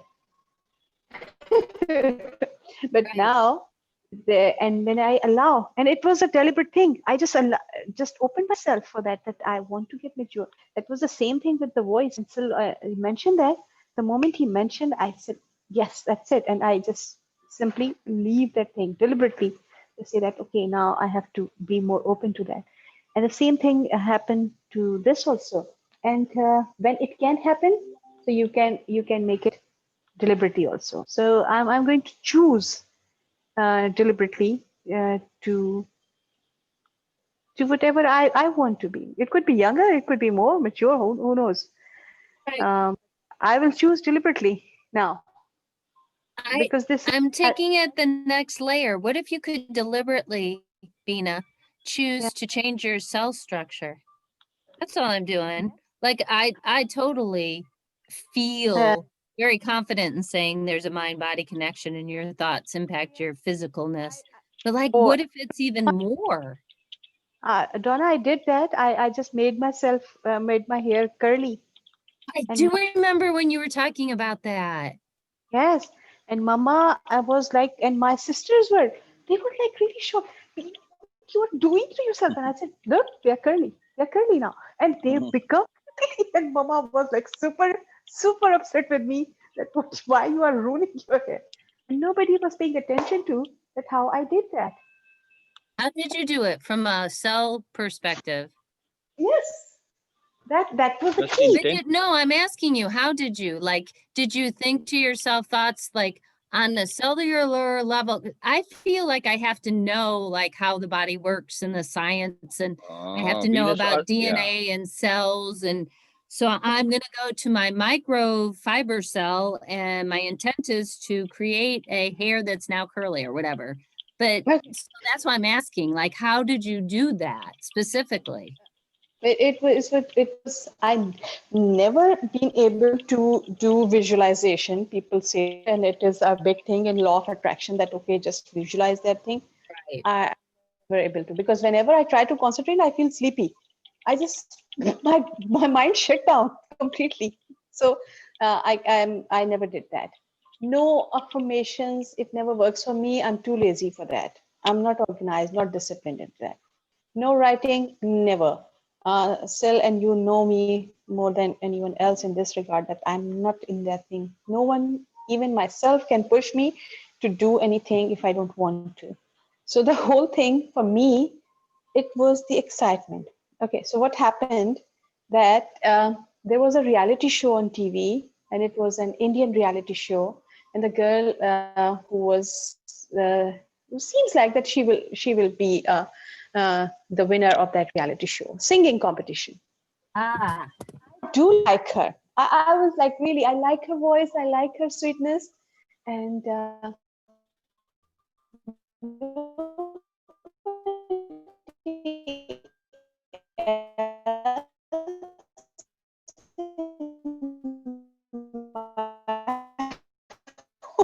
they were not liking her, that especially that the way she was in modern clothing, and she was a very, and everybody loves her in that hair, and she had that big eyes and a beautiful smile. And one day, I was so fan of these type of like that. I was the one who used to watch that. Like, Sorry, just real and quick, just look at the screen. Very yes, appropriate. Just insisting on making it happen, and that deliberateness of intent. okay. So, okay, I will read it later because still I will No, no, no, forget. no. That's all I wanted you to see. The photo with the insisting on making it happen. You are Yes, talking about insisting on making it happen, and that yeah, insistence, that intent. You both have this ferocity, this power, the sobriety that's in the picture. yes. Okay. So what happened, Donna? Me and my sisters, we all were like they also have their favorites. She was also a mutual favorite, but she has one more, and it was a competition going on. And she says that I don't know from where I got this idea. Her hair was not really beautiful, uh, curly hair, like really admirable, but they were curly. And I just said that, oh, I want curly hair like her. And my sister, suddenly she jumps because she knew that if I'm saying something, it will be like a huge deal. And she says, what, Beena? Seriously, don't even say that. And I said, no. And that becomes a fun thing for me. Whenever something becomes fun and I start really enjoying that, I feel that excitement, then things just happen. And out of nowhere, I always had really silky, smooth, straight hair, not Japanese one, but straight. And they just become curly like crazy. I do still have pictures of that time, and mom and my whole family was. They were like really interestingly. They were more upset than being surprised at what I have done to my hair without having anything. So, it just happened for me. When you have fun, when you don't have any stress to do anything, when you really enjoy that and you feel that excitement, you connect to that, you can have anything like still just somehow um, this idea of having people. My intent was like, because for me it was fun. Okay, now we will have this much people, now we will have this much people on this date. And he says, Beena, yes, okay, it's okay. And sometimes it was about group members or something else. Oh yes, participants. I just got that idea, misunderstanding absolutely, that we don't need more participant right now. And it took away all the excitement and fun from me. And I said, okay, you don't need that. That's it. You don't want that. And I'm still trying to be in that excitement and fun that okay, new people will come and we will have that. So it, for me, a childlike excitement is the key. because it has no insist on, but just like, oh my God, being amused by the idea of having that thing. Not thinking about that continuously, but just being amused by the idea of that, and feeling it without any resistance. And it changes. I will share my picture of my curly hair with you. Just approve Cool. that it happened. And then So that's so awesome the way you explained that. And the key is no resistance, and the resistance is caused by insisting on the outcome and the details of the outcome. You just like tossed it out there. Wouldn't it be fun to have curly hair? And it And was fun and and exciting, the and then you let it excitement. go. Yeah. Right, Beena? For you, the excitement is key to your intent. When you're excited, it happens. And I had an intent, because I was like, okay, now I want 2 male participants in Way of Impeccability. That was my thing. And still said, Beena, I just really am a bit biased towards women. But no, I don't want. I want 2 male participants. And Ryan came back, and now Jocelyn. He just came out of nowhere, and we have 2 Which male. is another intent we set, people coming out of nowhere. Yeah. So whenever we have fun and excitement connected to that, no stress, no pressure. This is the key for me, that it has to be without any stress. If someone is putting any pressure, or I'm putting any pressure, no, it's not going to happen. No, for me. No.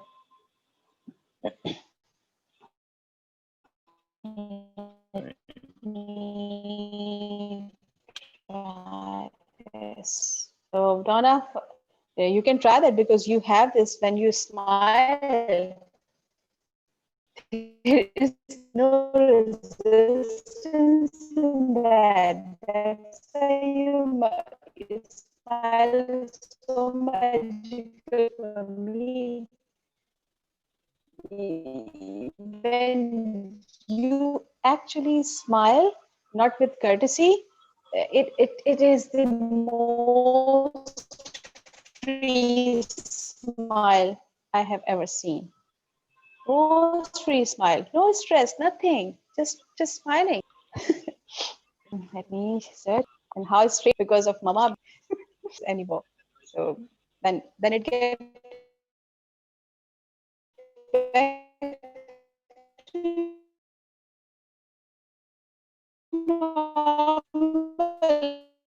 and it was not like a sudden thing. It took months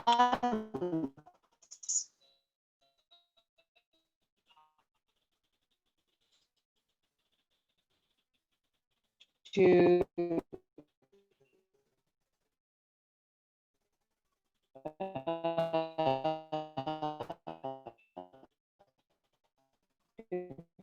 get back to, or Hair allows. Wow. I haven't no curl or nothing at all. Look at that. Wow, girl. I love Wow, that girl. hair. And Mama was super upset at what you have done to your hair, Beena. Come on. Why? Why is she upset? Oh, because still now my hair are really in a bad condition. But I told you that when I went to for the haircut, the lady actually was not leaving my hair, and she was saying that I never touched such a beautiful textured hair before. It feels like I don't want to leave that. And she was holding my hair in her hands like this. And Wow. so that So you that's have why to set that intent and get excited about getting that hair back, Beena. yeah. So that's why when I got this big head, Mama was like, "What you have done to your hair?" And my sister was like really pushing me that Beena, stop saying that you have curly hair. She was deliberately. It was a big deal in my family that how I got curly hair, but they were not actually paying attention to that how this thing happened. They were just like that. Why you did that? But they knew that you did it, that you had an intent, and that you. And it was so normal and casual for them that, oh yes, okay, now she is something new, she's up to something new now. Okay, now the weird stuff. So it, like, look how big my hair become. Like they were super curly, like this. Ah, cool, Beena. Cool. I don't know, but no Amazing. shampoo. So can you intend it back again to where you want it to be? Oh, of course, of course. This is something I'm doing now. That's why I'm sharing my pictures just for myself.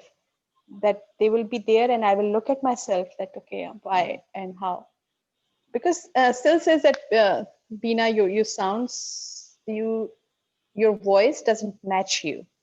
And then I said, oh, I need to be mature, and that was a thing.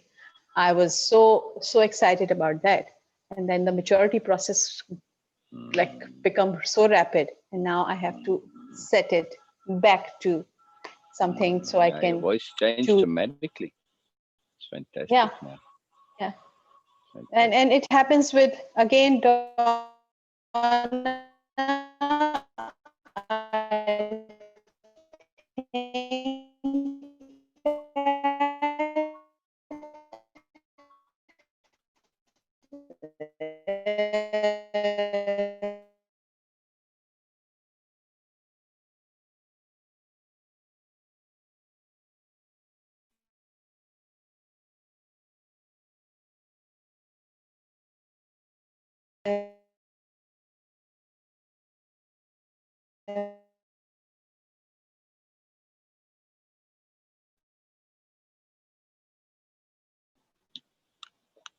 Very cool, Beena. Very cool indeed.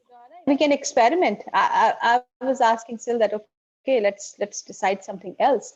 So we start making intent thing that okay, how these things happen. Okay, we want this much part group members on this date. Okay, we want this much, this thing, and we were doing that, but not something which was completely anomalous because the group was growing. So it was something like okay, we were just making it a bit more specific. So nothing unusual about that. And we can set an intent. Like how do you And mean specifically, Beena? like I will think about this that what idea really excites me about, and then we will set an intent again and see that still it works or not for me. I can do Oh, this or not. oh. See, this But was intents, what specific intents do you want to work on? What, I will think about this. This oh, picture, I have a suggestion, Beena. yeah. Save them for the things that we're going to be doing with Josla, to use that there, with the breathing, the meditation. In that context, maybe there will be some specific intents to set up, to change the oxygen in the blood or whatever. That blood transfusion you're talking about, or Mm, Donna was talking about. yeah. So Donna, this picture, when I was making it my profile, Mama was in my room and she said, "When you take this picture," because that was so me when I had this curly hair.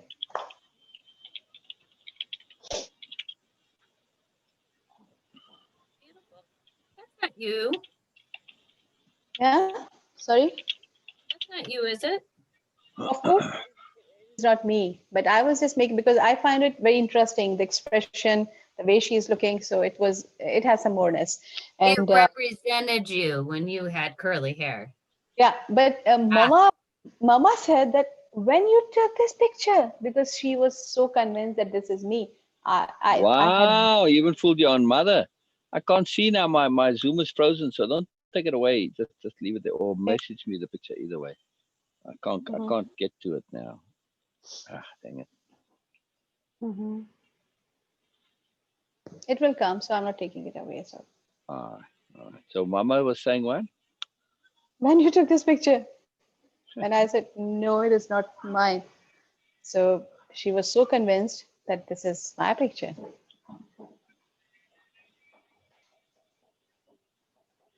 She said that, oh, you might be editing this and doing all this stuff. And I said, no, Ah, not. photoshopping. Yeah. She was saying, Mama, come on. Really? that you are making it old because it's blurred from the bottom and all these things. So she was saying, oh, you made some changes in that. And I said, no, this is not fine. But because of my hair, they become that curly. So, Yeah. I'm still not able to access it, but oh, keep waiting. okay. Okay. Yeah, just message me. It's Zoom is frozen over there on the phone. Okay. Okay. Well, I know I can look on my phone. You know, I think Oh, I'm yeah. Okay. so used to it.